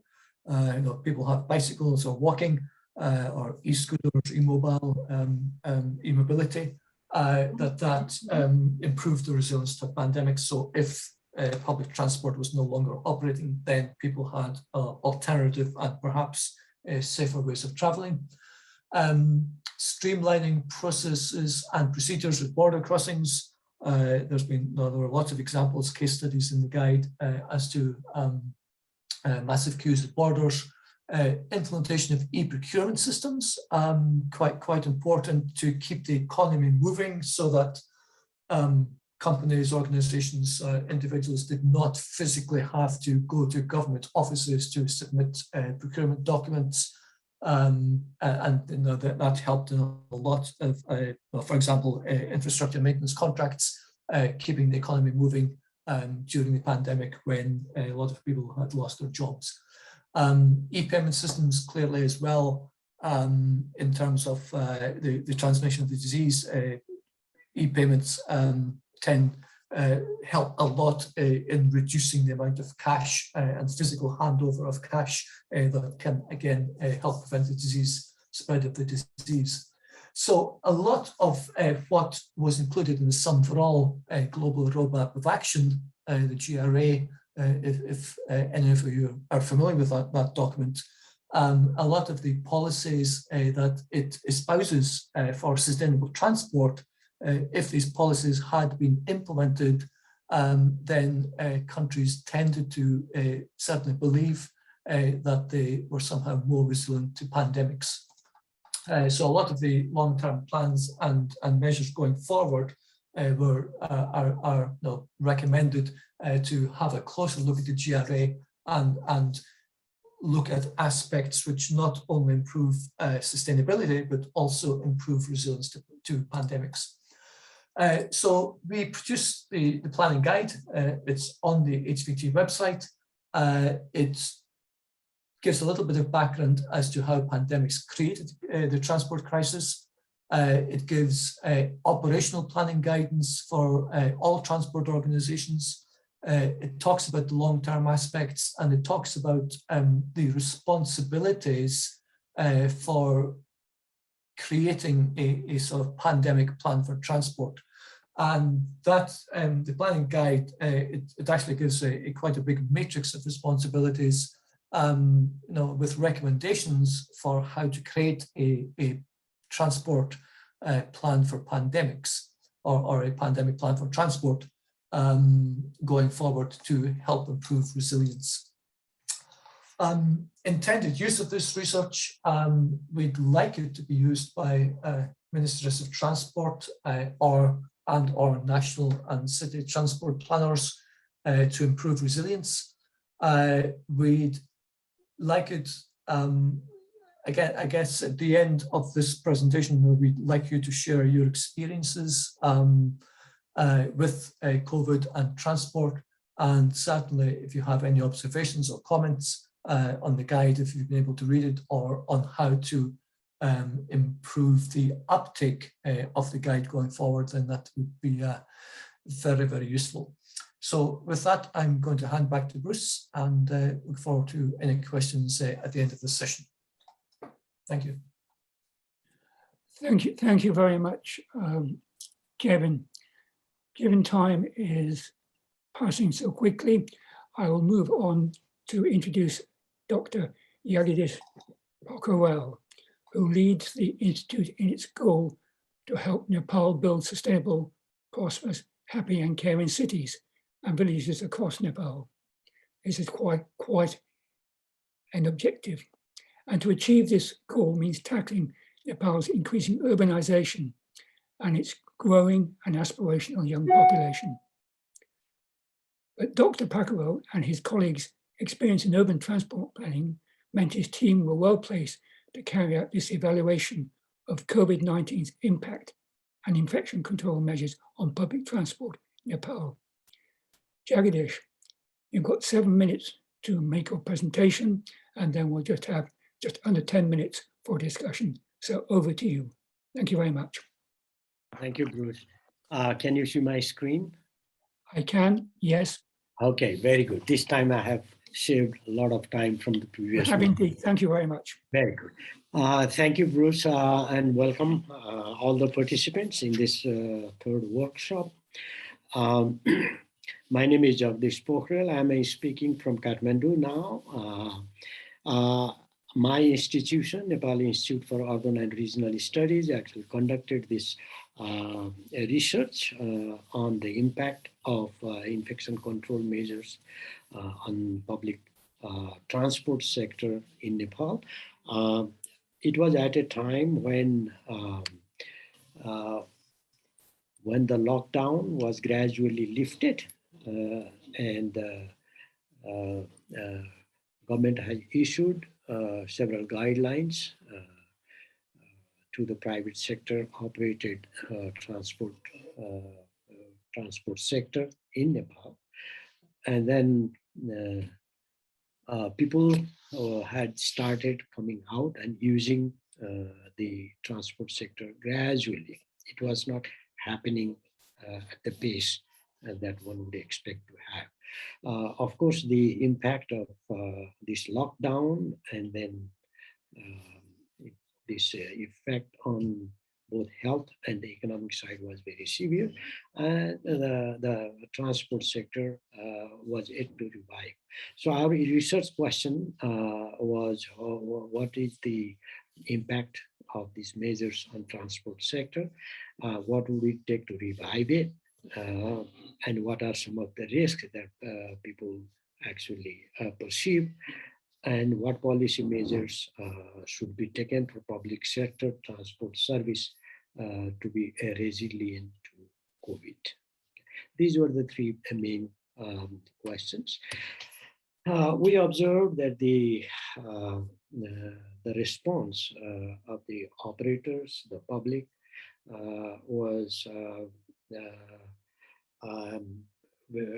something to observe. Was the seating arrangements in the vehicles were changed significantly than before. 50% of the buses, microbuses and tempos had changed their seating arrangement. Almost 53% of taxis had reduced their occupancy to 2 passengers. Ventilation had improved. Microbuses and tempo had actually kept their ventilators operated throughout. So this was the kind of response from the operators and the public side. Okay.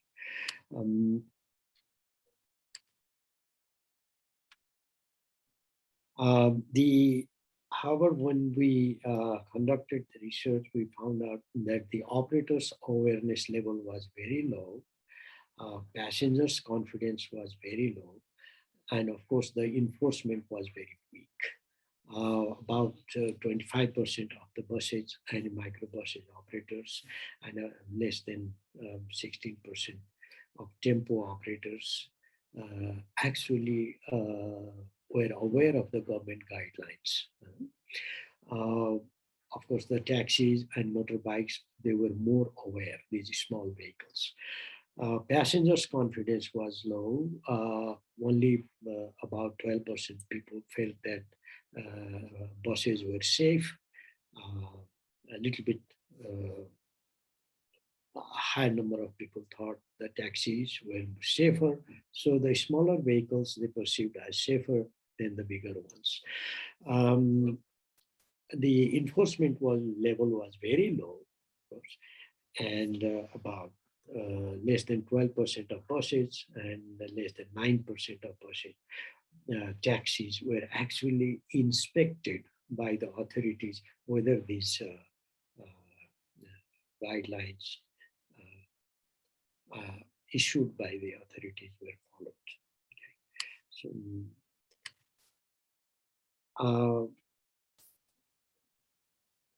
So, we actually recommended that after observing these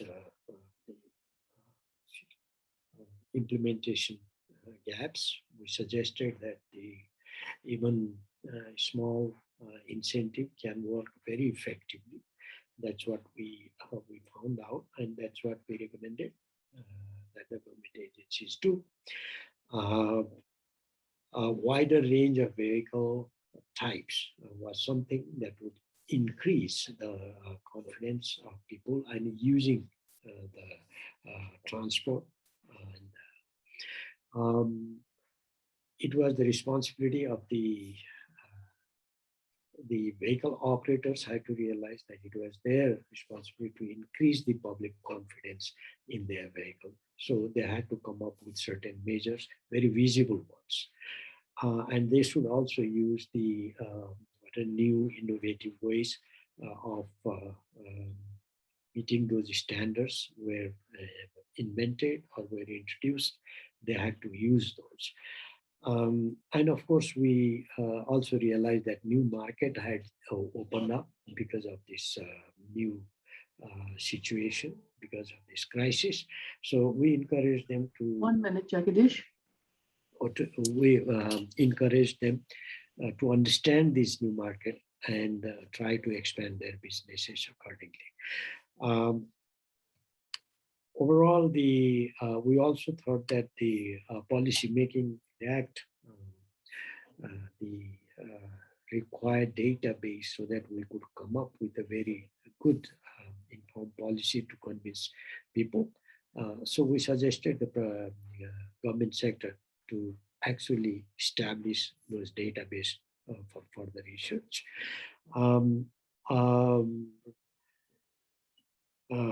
The public sector transport operators, actually, they have started sort of following those guidelines and some of the things that we actually recommended. And the government actually changed some of its strategies to introduce the measures such as use of mask and seating arrangements.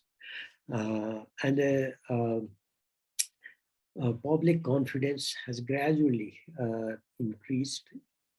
It gradually increased then, and that was due to the confidence on the vehicles because of the measures taken by the operators.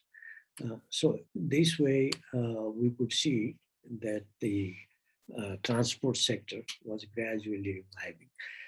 Also, we found out that it was time government sector to reform the transport sector, which is totally owned by the private sector, maybe some kind of more stronger regulatory measures. Okay. Overall, we placed ourselves, meaning the Nepal Institute for Urban Regional Studies, and this research and the research findings helped us to place in between these three very important actors in this case. It was private sector, which was more concerned with the profit and cost, and government sector, which was interested more in control, and the public, which was more sort of had to be more confident. So when we use our research, Jagadish, we're running out of time. Okay, actually coming in between and somehow establishing the dialogue among these three major institutions for future transport resilient policy making. Thank you very much. Thank you very much. I stop here. Thank you very much, Kevin and Jagadish. Now I'll open the room to questions from the floor. We've only got 6 or 7 minutes before we have to resume in the plenary session. So I will ask you to raise your hand to raise any questions to the two speakers or to make any contributions for future recommendations. Over to you all.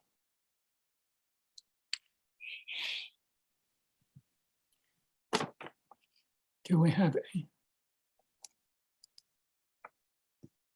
I'm desperately looking for hands that have been raised or any comments in the chat room.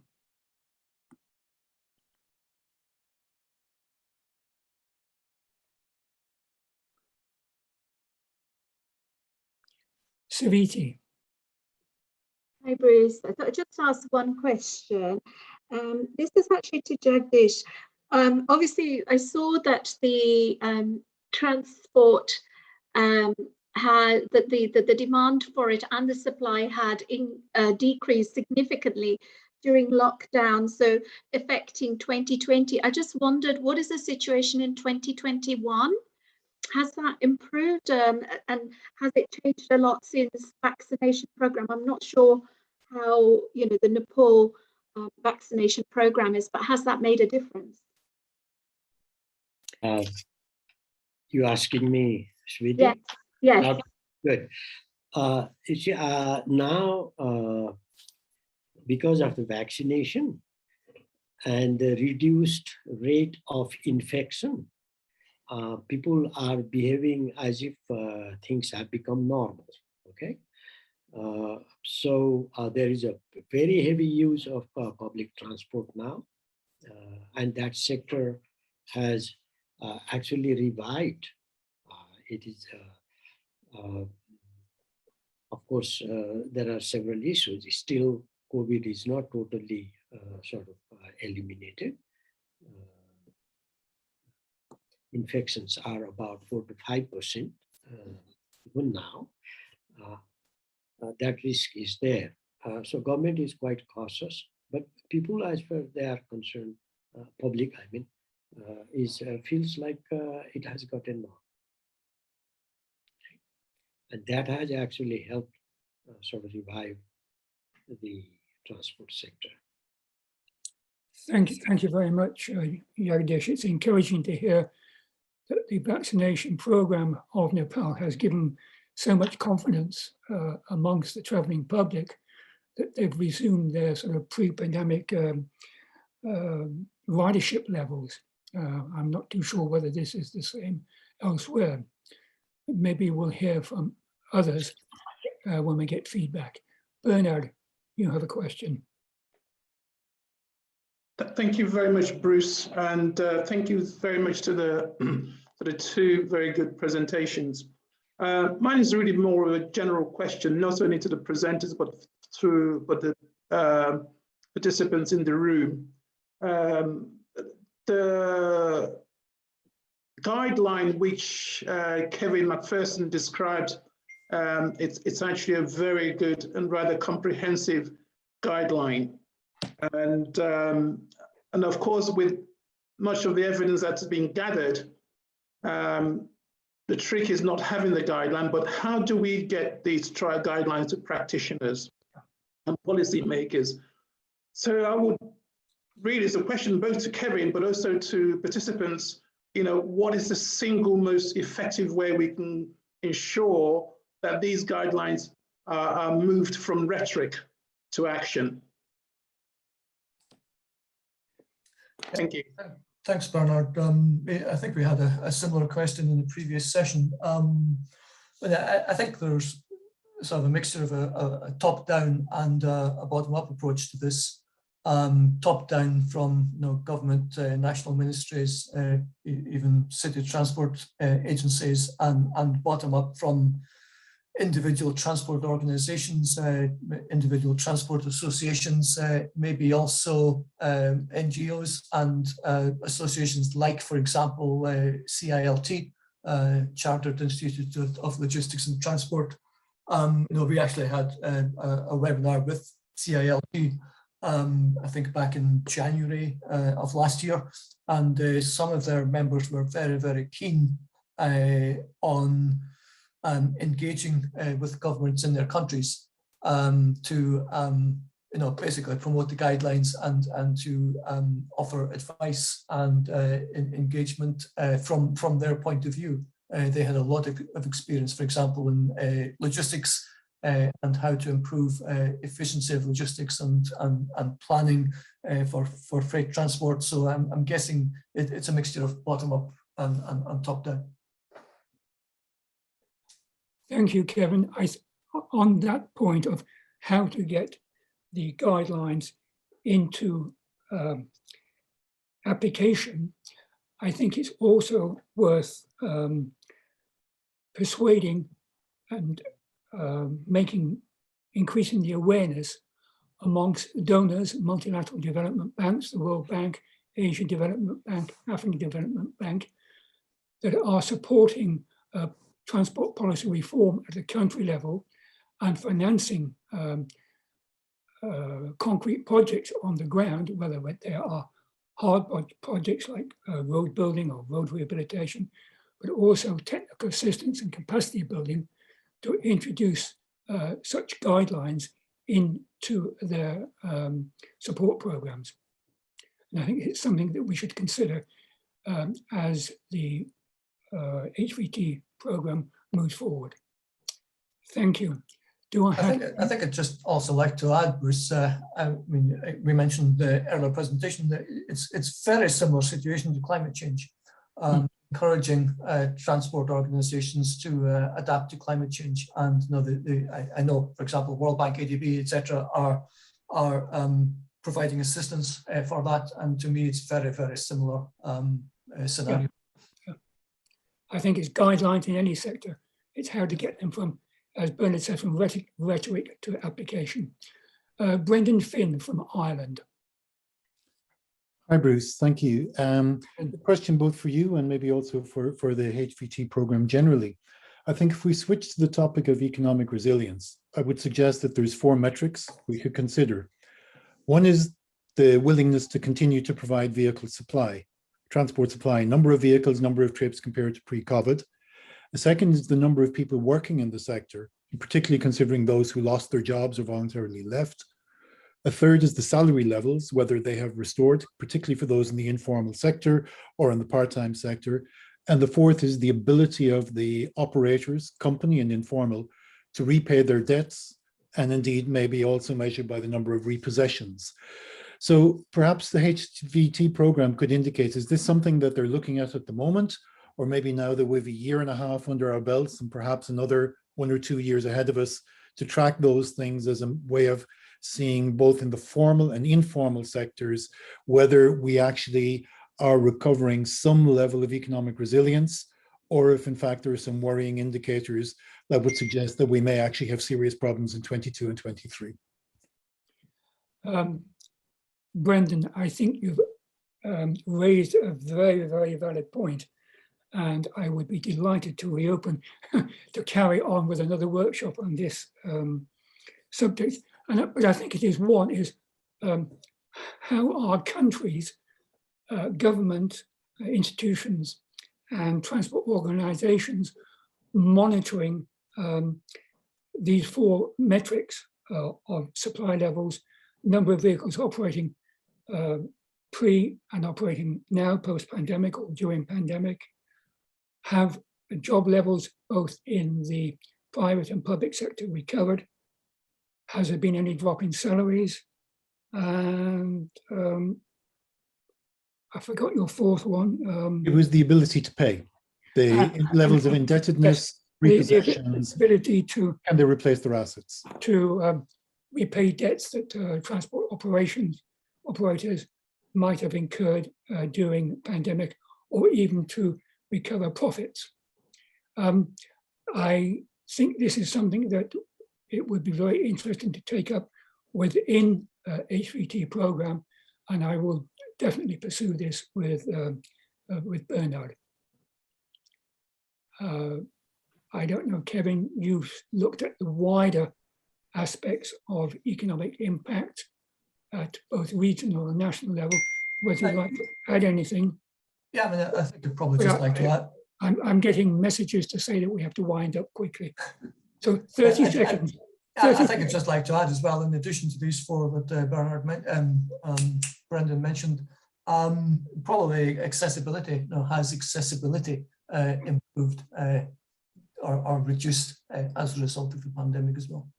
Okay, I'll add that to my feedback list. Okay, we have to leave this workshop room. Thank all participants, and we'll now go back, I think, to the plenary session. Thank you and goodbye. Thank you. Thank you. Thank you, Bruce. Thank you, Bruce, and thank you to all the participants. So you will be returned to the main plenary shortly, or alternatively, you can go there yourself, but you will be returned shortly, and we'll have a wrap up and some short closing comments. Thank you.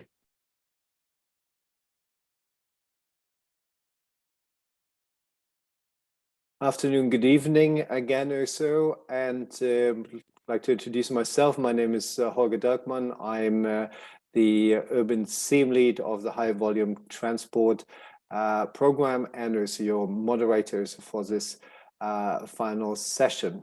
Very pleased also to have you here also for the session also on urban transport. And we have two speakers before we will discuss particularly what are the lessons learned and also the opportunity also for some more action towards sustainable and resilient transport. So we will have two presenters. We have Rutul Yoshi and from SEPT University and Constant Cap. I don't see others, Rutul, as well, and I can promise you, so those both presenters are getting actually better and better. So, so therefore, I immediately like to hand over to Rutul. He is associate professor at SEPT University, and will talk about his research. Thank you. Thank you, Holger. And I think. I'll start. Hope you can see my screen. Yes. Right. So I think we are a set of independent consultants. We put together this project around the idea of how do we reform our public transport system, especially since the COVID is introduced in our life. And the key concept that we are using as part of this project was something called key levers, which I will elaborate upon. But before we get into the detail, a lot of our concerns started with articles like this on the left-hand side, which said that, whether India should become a car country. And many of us belong to the second group, which say that why we should not become a car country. And that's not definitely where we should go to. And there are very good reasons to do that. But I think if we are going to build back better, then what kind of future we really build into? And it has to be built around public transport, walking and cycling, and making our cities more livable, and not really expanding the road space to accommodate more cars. So with that kind of concern, we initially started looking at early month of pandemic through lockdowns and through other things. And we are trying to really search for international case studies where we can learn from other cities as to how are they doing better in terms of moving forward and building their systems better. We specifically looked at bus-based public transport, informal public transport, walking and cycling. And our main method was to really interview the key informants from all over the world. We ended up interviewing about 52 mobility experts. For each of the mode, we looked at 2 case studies. From around the world, learning both from south to south, also from north to south in some cases. And our idea was really to look at the key levers. We didn't want to stop ourselves as best practices. We didn't want to just say that good or better practices, how can they be adopted in from one context to another. We were really interested in making long-term systemic changes, learning from the cities that what kind of key levers that they apply to move forward. And the idea of key levers was really debated amongst the team. And we sort of thrown a lot of this question to the mobility expert as well. And we realized that a lot of those issues are, of course, institutional issues, that lot of the reforms start from institutions. But then we can also see modernization of vehicle, technology, etc., can also become key levers to start a long-term process of investing in public transport or upgrading the IPT. We also saw that actually a lot of outreach activities and citizens engagement activity could also mobilize people around better cycling infrastructure in the city. And then finally, then we see the role of finance. How do you finance all of those things? Because financing can also really play a crucial role in making sure that all of these changes are crucial and they become long-term. And then finally, the planning and design. So I'll not get into much of the details, but just to give you an idea about the kind of, based on these key levers, we converted them into some sort of actions. And we say that with coming of electric mobility, electrification of buses, it becomes a part of a larger bus modernization plan, which can be linked with the business plan, something that many cities in low-income countries can do immediate in 3 to 5 years. And many of the projects that we see in the mobility sector, they remain projects and they don't really turn into programs. So if you buy 100 buses, then you don't really plan for next 5 years and keep buying 100 buses every 3 years or 5 years. And that is something that we learned from cities like Seoul and Lagos, that you have to constantly be at it. And where that is where transport planning becomes some sort of a continuous process. You have to put in place the right kind of institution, and that cannot be one size fit all. It has to be contextual, context specific, understand the political culture, and make a plan within that. You have to run a system which is somewhere cross between business and service. And finally, use technology, modern day technology, to upgrade, but also use that opportunity to reform your systems. Similarly, in informal public transport, we realize that many cities around the world, especially in low-income group, have this very dynamic informal public transport system. And that is where we required is, first of all, they need to be recognized as an important complementary service in the city.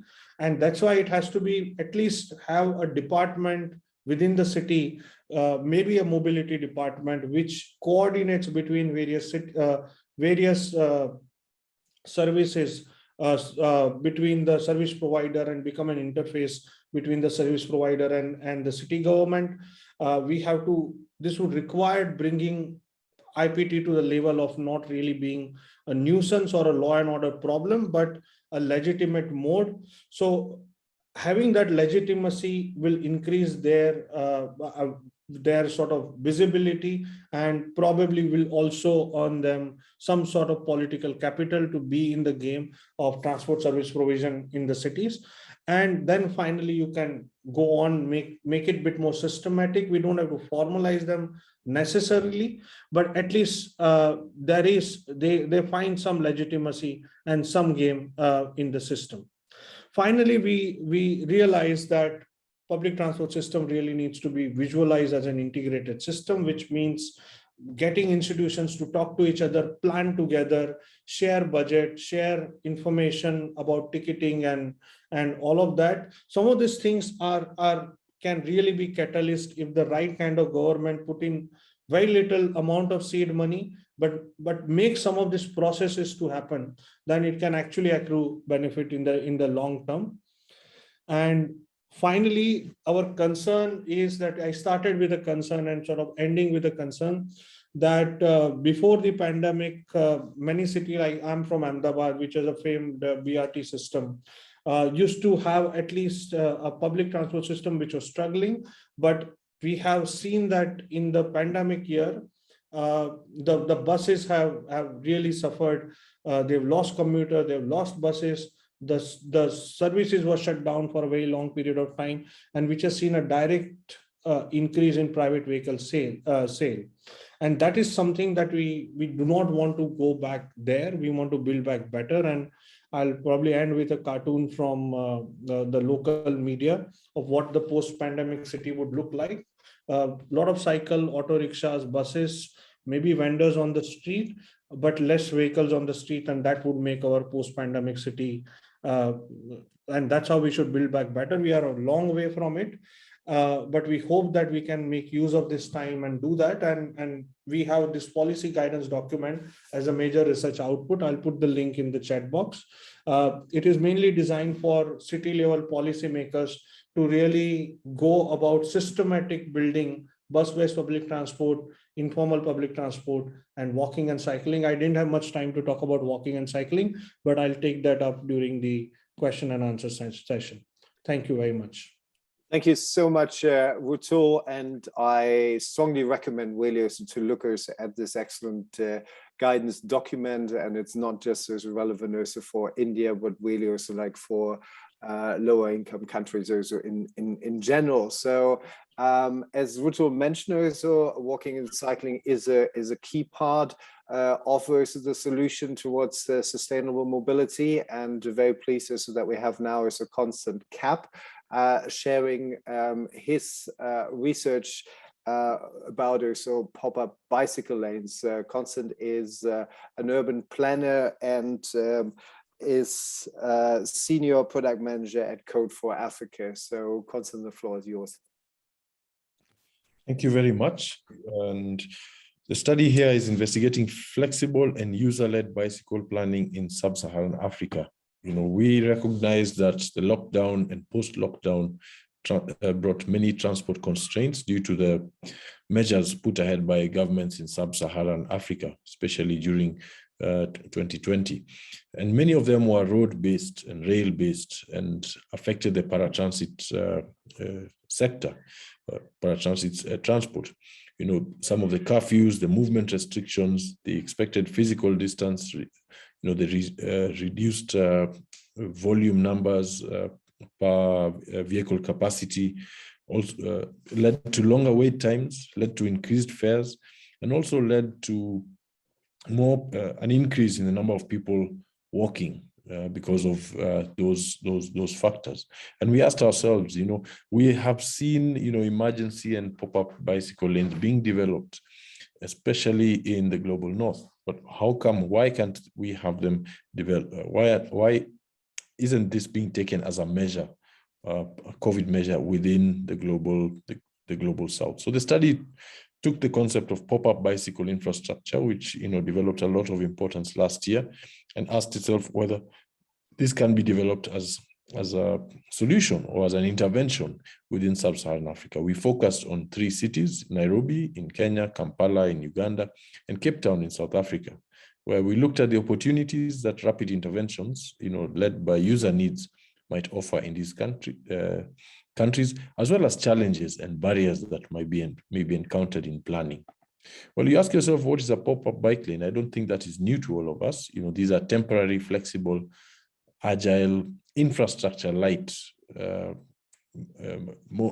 ways of means of tactical urbanism interventions, you know, where part of the road space is rapidly reallocated to bicycle traffic for certain periods of the day or for the whole day. We saw a lot of this being done in South America, in Europe, in parts of North America, but we didn't see any of this being done in Africa.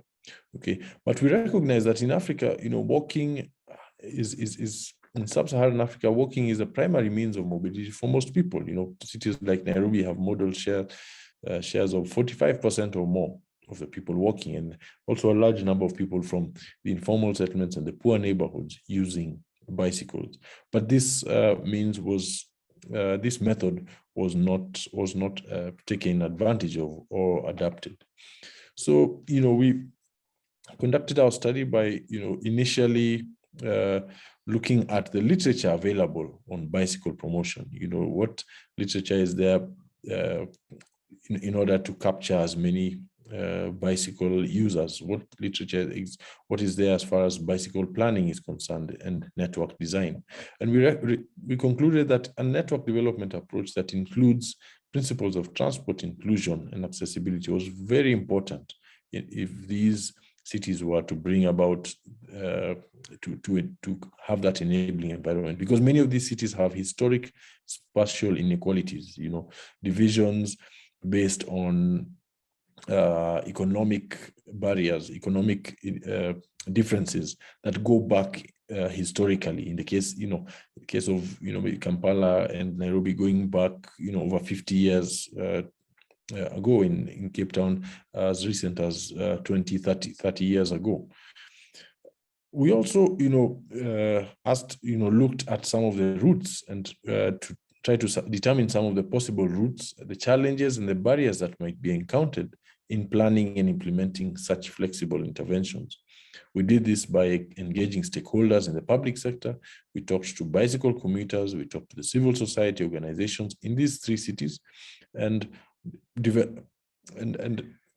from there, we were also able to develop preferred routes. In Cape Town, we, you know, in-depth interviews were also conducted with, you know, 10 individuals, key individuals, you know, from scholarly to practitioners in these 3 cities, but also talking to about 100 cyclists in Cape Town, 146 cyclists in Nairobi, and 129 in Kampala. We also spent a bit of time reviewing the policy, what are the existing policies as far as non-motorized transport is concerned. We looked at the non-motorized transport plans in these cities that have recently been developed. One thing we recognized is that there was also an increase in the number of people taking an interest in cycling. From our studies, you know, we developed these possible corridors that you can see on your screen. You know, this is Nairobi, which we found very interesting, that the cyclists chose direct routes, you know, not necessarily more quiet, safer routes. And you could tell that we had actually captured, you know, the commuter cyclists, the people who actually cycle on a day-to-day basis. If you look at the areas shaded in red, you notice those are the high employment zones, and all the proposed cyclist proposed intervention lanes touch on those, as well as high density neighborhoods. Similar thing with Kampala, you know, again touching on high density neighborhoods, touching on direct corridors, and almost similar thing in Cape Town, again touching on high density areas. However, we also noticed that they were very opposed to infrastructure light kind of interventions. There was more interest in having more permanent interventions from these stakeholders, also primarily because of safety concerns and the concern of sustainability and maintenance. However, we recognize that in all 3 cities, there's very little road space available for these kind of interventions, which probably is one of the key reasons why these interventions were not implemented as compared to other cities in the global, in Europe, North America, and South America. The way forward, well, we accepted that there's the low levels of acceptance of infrastructure light facilities, mainly because of enforcement and safety from different perspectives. However, some of these cities already have some experience with tactical urbanism, especially Kampala and Nairobi, from a placemaking perspective, where NMT streets are closed and allowed open for pedestrians, and NMT is promoted. In Cape Town, from an open streets or car-free day perspective, that happens occasionally. We recognize that these temporary interventions may have more value as a proof of concept before doing permanent interventions, okay, other than leaving them as they are. And, you know, there's also, you know, necessity for these cities, you know, trialing user proposed routes with light touch infrastructure, but with the idea of having more long-term interventions. And there's also desire from many of these cyclists to have permanent, safe, and reliable infrastructure. For both Nairobi and Kampala, we recognize that they're both considering BRT as well as many other cities in Africa, and there's a lot to learn from Cape Town, especially as concerned putting in non-motorized transit alongside the BRT, and it should not just be put as an add-on, but there has to be that kind of, there's the necessity for engagement, stakeholder engagement, and certain standards being met so that these the interventions can actually be as effective as possible. And I will share the full report on the chat box. Thank you very much. Thanks again, Constant, and again, also strongly recommend also to download also the report, have a look. There's also a great overview about also existing also projects and also lessons learned on pop-up cycling. So we have now also about 10 minutes left. So where we want to open up also for any questions, but also particular discussion. Okay, what is now also the lessons learned? How we can actually move forward in hopefully at some stage in a post-COVID world. So feel free also to post a question. And I see also Annabelle is raising her hand. So Annabelle, good to see you, and happy birthday belated. Thank you. Yeah, thank you very much for the interesting presentations. And I just wanted to sort of flag and see if your research looked into the kind of the disparity for women, in particular, during the pandemic and post. Well, we're still in the pandemic, but particularly as women account for the majority. I think globally it's about 70% of employment in health and social care, and also they're frontline health workers and cleaning workers, and often sort of have a disproportionate amount of employment in unsociable hours. And so looking at where there was a decline in public transport provision during the pandemic and post COVID as well, and also looking at active travel, how practical that is for that sort of cohort of women or other vulnerable people who still have to get to their place of employment at difficult times of the day when sort of conventional public transport services are not operational, and certainly were lacking during the height of the pandemic. So I just wanted to get your views on that, please. Thanks, Annabelle. Rutul, do you want to start? Yeah, I mean, it's an interesting question. And I think what we found out is Bangalore was one of those first cities which started bus service for the frontline health workers, and also women workers who are sort of working at the odd hours. So there's some instances like that where you see some attempts being made to integrate them into and make their jobs a bit more accessible. But I think overall, the kind of numbers and studies that I've seen from India, the workforce participation rate of women has decreased. The informalization of employment has also increased, especially amongst the women. We have a problem of systematic undercounting of women's employment and their hours, etc., and the number of employment days. And on top of that, we have now seen that there is an informalization which has taken place.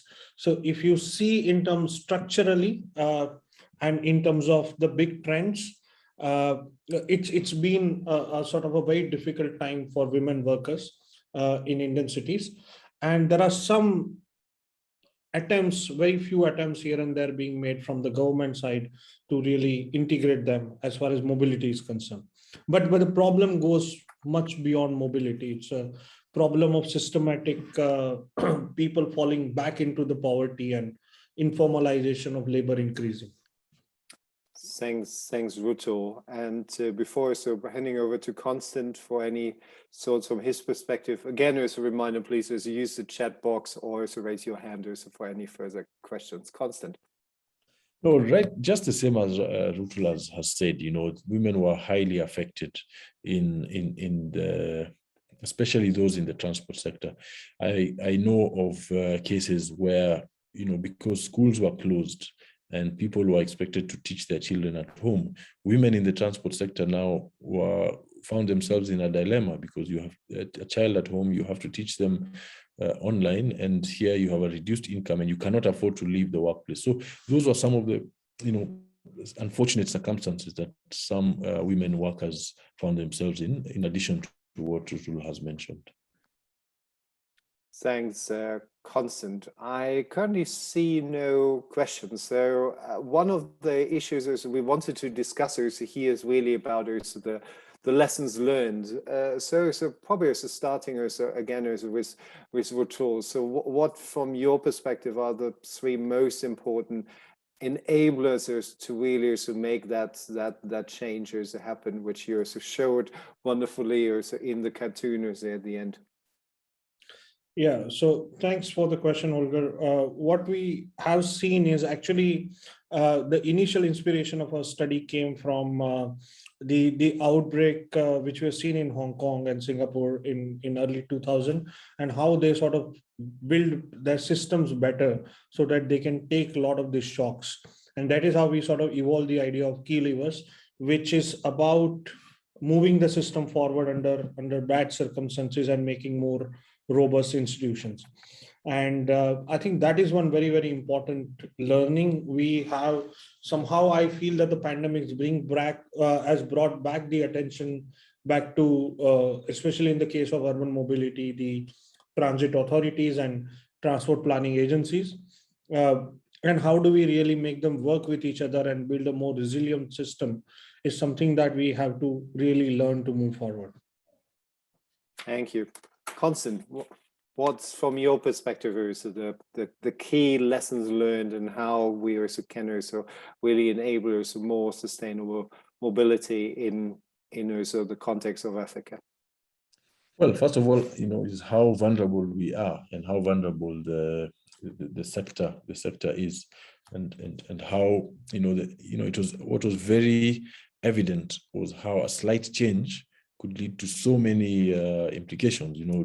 A slight change in government policy on number of people in the vehicle, accessing vehicles, using vehicles can lead to many people not using public transport, can lead to people, I explained to you that the problem with that women workers in the public transport sector had, and a ripple of many other effects. And what is sad and visible is those who are most affected are the more vulnerable groups. The women, the persons with disability, the elderly, those are the most affected. And yet we know that some of these are the people most affected through the most affected through the virus itself.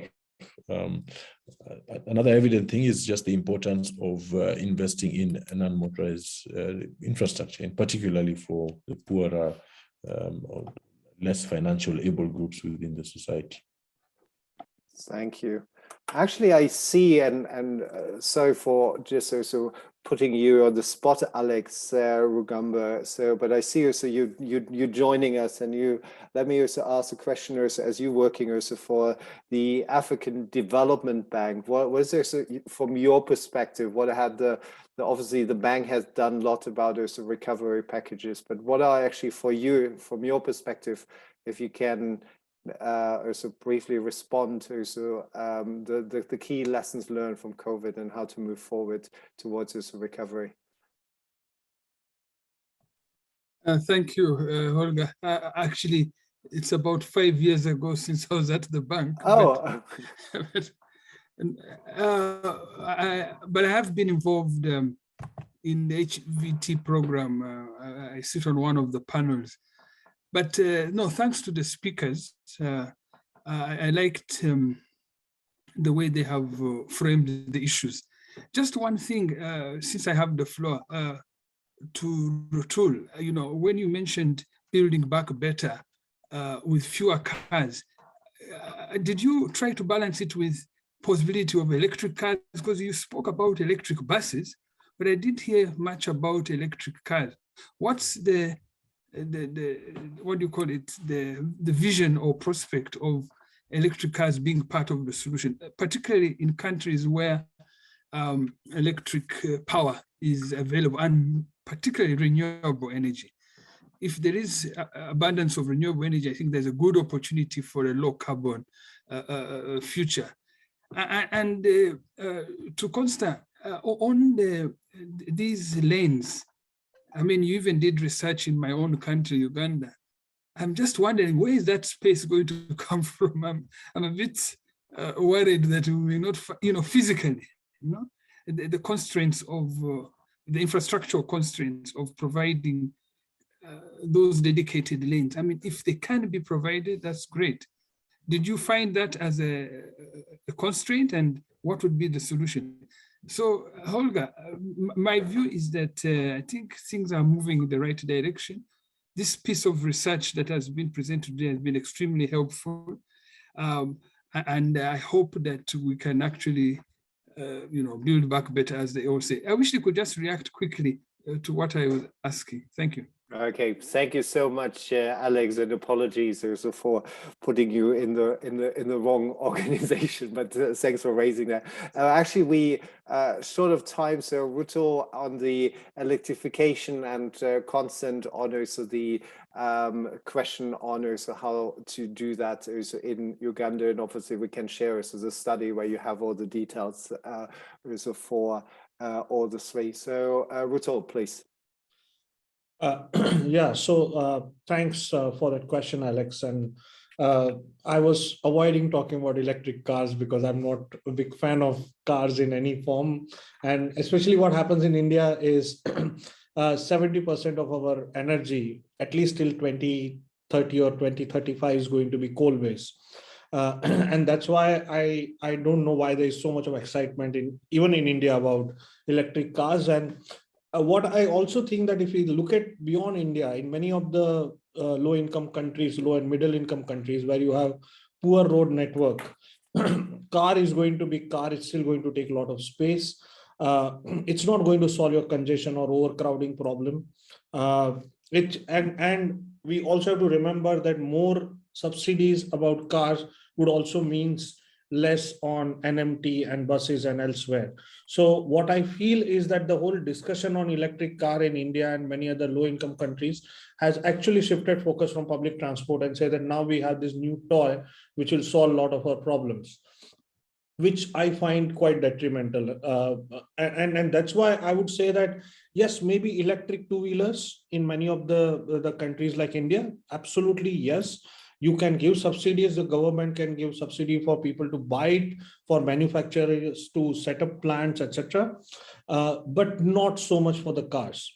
That kind of energy transition is possible. Anyways, we have a larger share of two-wheelers than the cars in the country. But if everybody buys car, we are going to have a very difficult time finding space in our city for any other activity.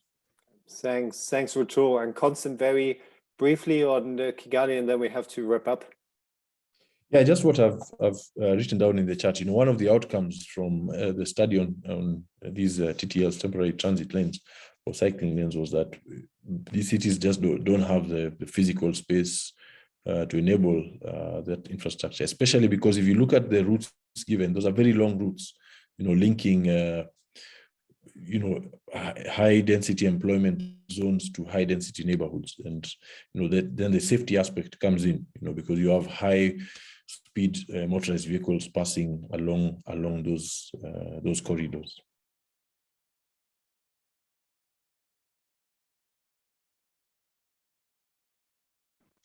Right, so thanks everybody for participating in the workshops. There were certainly some interesting discussions in the ones that I was in, and I'm sure the same might be the case for yours. So thank you very much to all of our researchers and our moderators for their work in preparing for this workshop today and delivering each of the sessions. Before we close, we've asked our moderators to pull together the key observations from the workshops that they participated in so that we can share everybody's contributions. So I'm going to introduce or invite Anne, first of all, who moderated the session on inclusion, to present her key observations, followed by Bruce, who moderated the session on economic resilience, and finally Holger, who moderated the session on urban transport. So Anne, I'll hand over to you. Thank you very much. Since we'd set people the challenge of coming up with 5 policy goals, I've duly got 5 suggestions to put forward. We had some, well, very excellent presentations, but also some good conversations. I have to steal Gail's expression of the tyranny of urgency, which I think is a very good way of describing the headlong panic with which we all ended up going into COVID. And now in turn, we need to try and step back and see what we can learn from that and what we can do to prepare not just for an eventuality like that again, but for a longer term, better and more inclusive transport. So the 5 things we identified, I think, the first one was that it's really important for transport providers and governments to identify key groups of people, women, disabled people, with whom they can consult and with whom they can establish a regular dialogue. One of the problems of COVID was that when it hit, transport providers, governments had no idea who to speak to. They'd no idea what the issues were. So let's set up those groups, those co-design principles now, and start to work towards them, not just for the bad times, but for transport planning in general. One key one that came out, particularly from the Indian experience, was to improve the digital literacy of poor women. Their experience of coping with COVID was made a great deal worse by the lack of literacy in digital matters, and therefore their inability to cope with finding food, finding employment, and so on. We talked quite a bit about safety of women. And there was the slightly perverse finding that certainly in Southern Africa, the alcohol ban on public transport and the reduction in the number of people traveling actually made women feel safer in some instances. And it struck me, therefore, that we should be thinking about, what are the things that will enable women to feel safer as a general rule on public transport. Dedicated women's safety transport teams in transport operators was a suggestion that seems to me one that could easily be taken forward, again, both at local and national level, so that we are finding out from women what works and what doesn't work. And if it's the too ready presence of alcohol on public transport that is causing the problems of sexual harassment and other things, then maybe that's something to be looked at in the longer term. Our fourth one was that actually, if we look at making transport accessible, it reduces dependence and deprivation of disabled people and indeed of women. So, again, what happened in many countries with COVID was that people weren't able to travel because transport wasn't accessible, it wasn't available to them, and the deprivation was exacerbated. So strengthening the push towards making public transport accessible is hugely important. And then our final one was the interesting observation that universal design, which is huge and it's in the UN declaration, it's everywhere, actually doesn't always address the needs of women. It's very much focused on disabled people, older people. So it's actually not totally universal. So we need to look again at what would make it truly universal and include the wider vulnerable population as well as disabled people. And I think that's all I have time for, so I will stop there. Thank you. Thank you very much, Anne. Bruce, would you like to present your key observations from your session on economic resilience? You've got 5 minutes as well.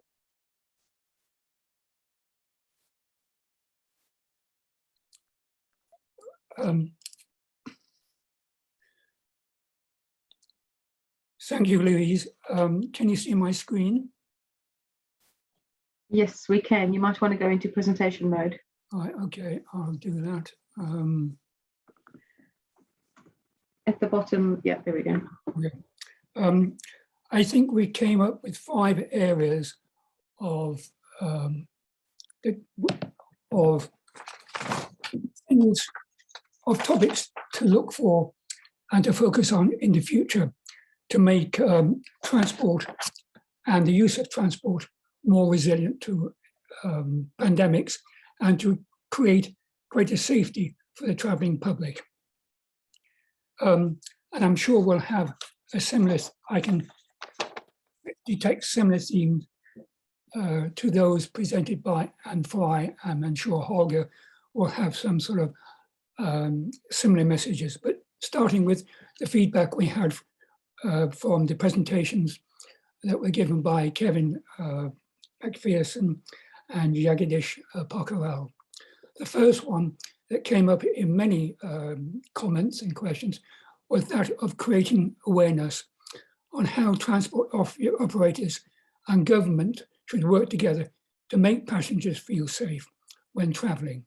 How is this confidence built? Well, as Anne says, it's getting the right groups together.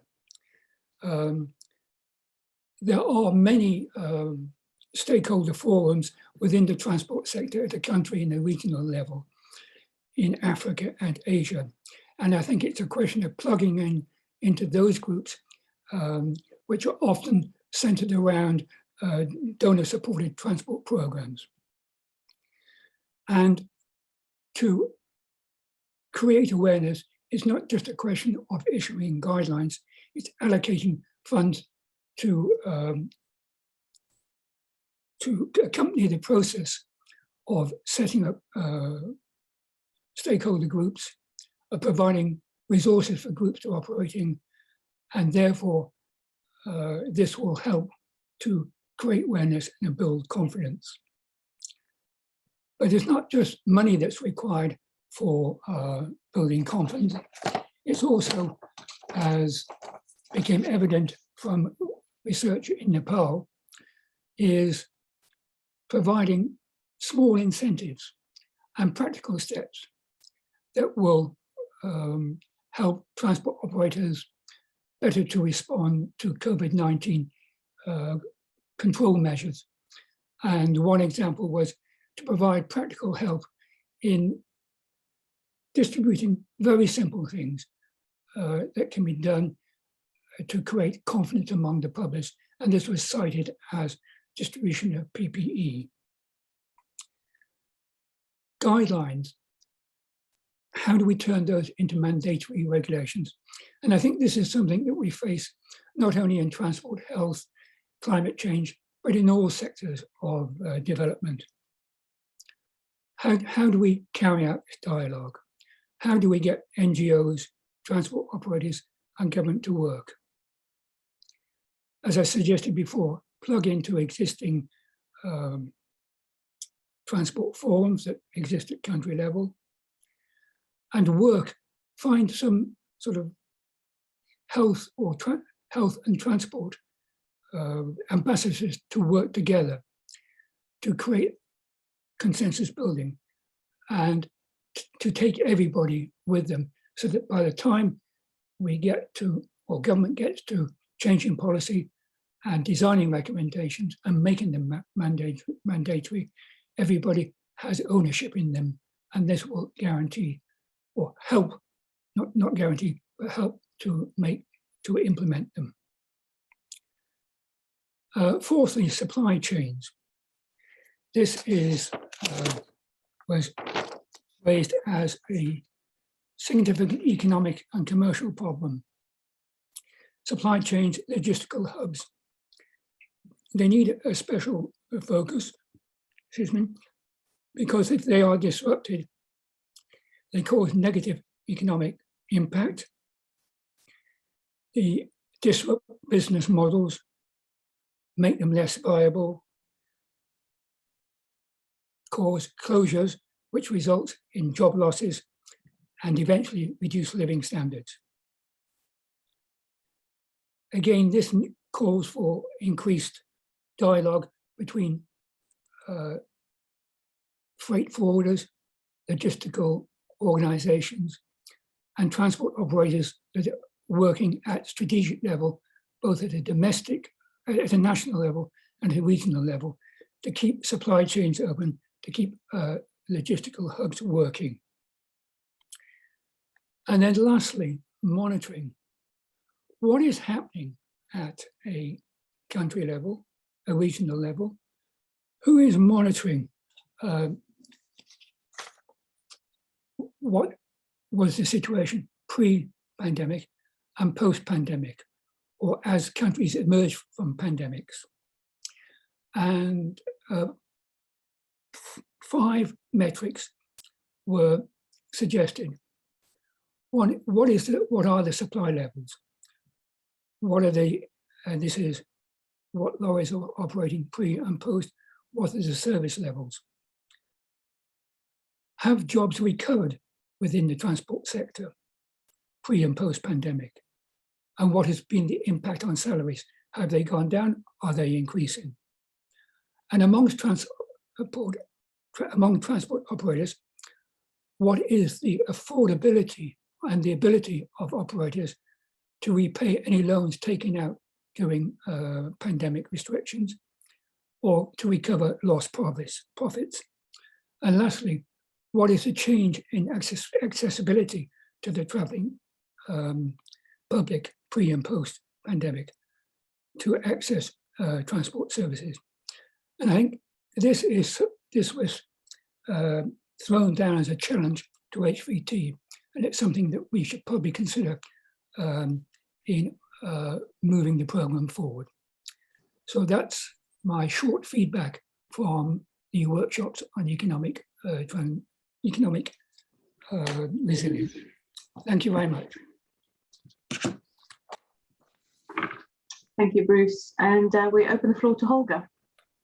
Bruce, if you don't mind to stop sharing the screen. And so the last session or so was on urban transport, and we had, in fact, there's 2 great speakers or so with Ruto and with Constant, and the focus was there is on key levers on sustainable transport, as well as on looking particularly into the potentials of pop-up bike lanes and also the rollers of cycling. It was noticed also it's really was unprecedented times in terms of urban transport, with individual motorization going up, particularly so the car use and also and buying also cars in around the world, including also lower income countries, as well as also on a positive note, also walking and cycling also going up with huge opportunities. But the big downfall in terms of the decliners of public transport and the challenges, in particular, so for this business. So what did we discuss in terms of also looking forward in terms of also solutions? 2 main areas came up when it comes to urban transport. One was really on cycling. So moving from awareness raising, using also that momentum, to an incremental change, to also really a systematic change. And particularly in the context also of low income countries, that safety and safe design should play a fundamental also role also on progressing. At the same time, also on the public transport side, including formal and informal, the importance also of the integration. So bringing also like the informal transporters as partners of the public transport system, and to also really also to also help with also like the recovery here. At the same time, as Anna also highlighted, also the importance also of the need for also specifically also women's needs, specific workforce need, particular here so when it comes also to the time of the pandemic in terms of the health workforce, but also designing in the future a system which actually works also particularly also for those who are also most in need of that. So this is a what, but also the how. And here also we had 7 key items also we had identified. First of all, really using the shock, using also that pandemic also in terms of strengthening the institution to also build also a system out of COVID also in a better way. Secondly, participation, and here particularly putting more emphasis and strengthening activist groups, finding also ways of also getting their voice heard as also like in the forefront also to walking, cycling, as well as public transport. Third, on data. So we need also better data for also having more evidence, so that also the solutions can actually not just work and showcase the work, but also that there is a proof and the evidence there, as well as data also for better planning. Fourth, there is a need for a budget shift. So there is so far also too much money also for individual car use, which is also just as a benefit a smaller group of people. And here, radical shifters of that budget is needed to really enable also the majority of the people also to walk, cycle, and take public transport. This cannot be done all in once. And here an interesting suggestion was, in fact, also let's start with also the urban poor. Start also with those who are the most vulnerable. Start also with also the need also for key workers, particularly so women, and build also the system incrementally, but also here also to allow them also to also get also better access also to jobs, goods, and services. Second last on, we have learned that health and safety are in fact also key arguments also for a better system. So let's also use them also in the narrative in terms of providing better arguments why sustainable transport is actually also not just better for the economy and better also for the climate, but particularly also better also for health and safety. And finally, this is also an opportunity when it comes to electrification, but electrification is also more seen also as the need for people in terms of two-wheelers, three-wheelers, as well as public transport as part also of a systematic also reform. So these were some of the observations there. Again, also thanks also to everyone also to join also that discussion, and specific thanks also to Ruto and to Constant also for their contribution and for their willingness also to present 3 times. Thank you very much, and back to you, Louise. Thank you, Holger. Bernard, you're going to do a final summing up for us. Yes, well, I think we've probably not got time for summing up, so to speak, but I'm conscious of the time. What I would like to say is perhaps thanks to all the researchers, the presenters this afternoon, the moderators, and not least, of course, you're the participants for wherever you are across the globe. And of course, my colleagues at the HVT program. The COVID R&R research program for us has been a significant contribution for the development of more resilient, inclusive, safer, and affordable transport systems, particularly in the context of COVID R&R. However, we're really conscious that there's a need, and this has been my view across the transport sector, the global transport sector, that there's a need for us to move more from rhetoric to action. Research is useless research unless we can get it action into practice. And I see some of the suggestions that have been made that are coming through the sessions are really quite practical steps that can take, like the idea of phased implementation and so on. In terms of the next steps, we'll certainly synthesize all the findings together with all the suggestions that you have made, and see how we move from what has been done to getting action on the ground. I'd like to sort of remind everybody that also today HVT is launching the compendium, which contains a summary of all the pieces of work that's been done under this particular exercise, but also takes a wider view in terms of what are the practical steps to ensure that we are ready or advance our readiness for the next possible pandemic, or indeed the ongoing pandemic. Our website is still there and available.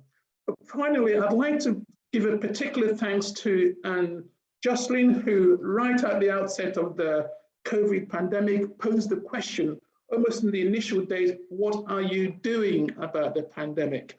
Which then throws into action, and we had fairly tacit support from the CDO to get on with it and do something about it, and that's the result of where we are today. So Anne, I don't know if you can connect and maybe just say a few words to us. Let's see if it's working. It is working. We can hear you clearly. Excellent. I can't get the video going, but at least you can hear me. Right. So one of the things here is the result of the pandemic is that before the pandemic, our technology worked fine, and now when we come into the office, the system doesn't like headphones. So anyway, you've got the sound now. So I just want to say thank you as well, following up on what Bernard just said. Thank you to the organizing team, to the HVT team, to the chairs, to the presenters, for all of your work, and to you, the participants, for being here today. I hope that you've found the research and today's presentations really interesting, enlightening, and inspiring. I know I have. We at FCDO have been really pleased to support the work of HVT, and in particular the COVID-19 research in the past year. As Bernard said, we asked pretty early on HVT to pivot to the COVID-19 work. And so this call for proposals was developed extremely quickly. It was evaluated very quickly, and we had some really interesting ideas to choose from. The projects that you've heard about today were the best of the group, noting that there were some similar proposals, and we had to choose between those because we had a limited amount of funding. It was such an unprecedented time. That's one of the words we should know by now, right? But it was really unprecedented for us all. And we're grateful to everyone who stepped up, both to HVT, because we made you change your program and your plans and everything very quickly, and to all of you, the researchers. And now we're pleased to see what we've learned through this research as we start to disseminate the results. Hopefully they'll make a difference, both if we have to do this again, and let's hope that we don't, but and where it's relevant in how we move forward, and particularly building back better from the pandemic. So thanks everybody. Take what you've heard today, use it, let us know what you're doing with it, let us know if it changes anything, and we really look forward to seeing where we go from here. Thank you, everybody. Thank you, Anne. Bye.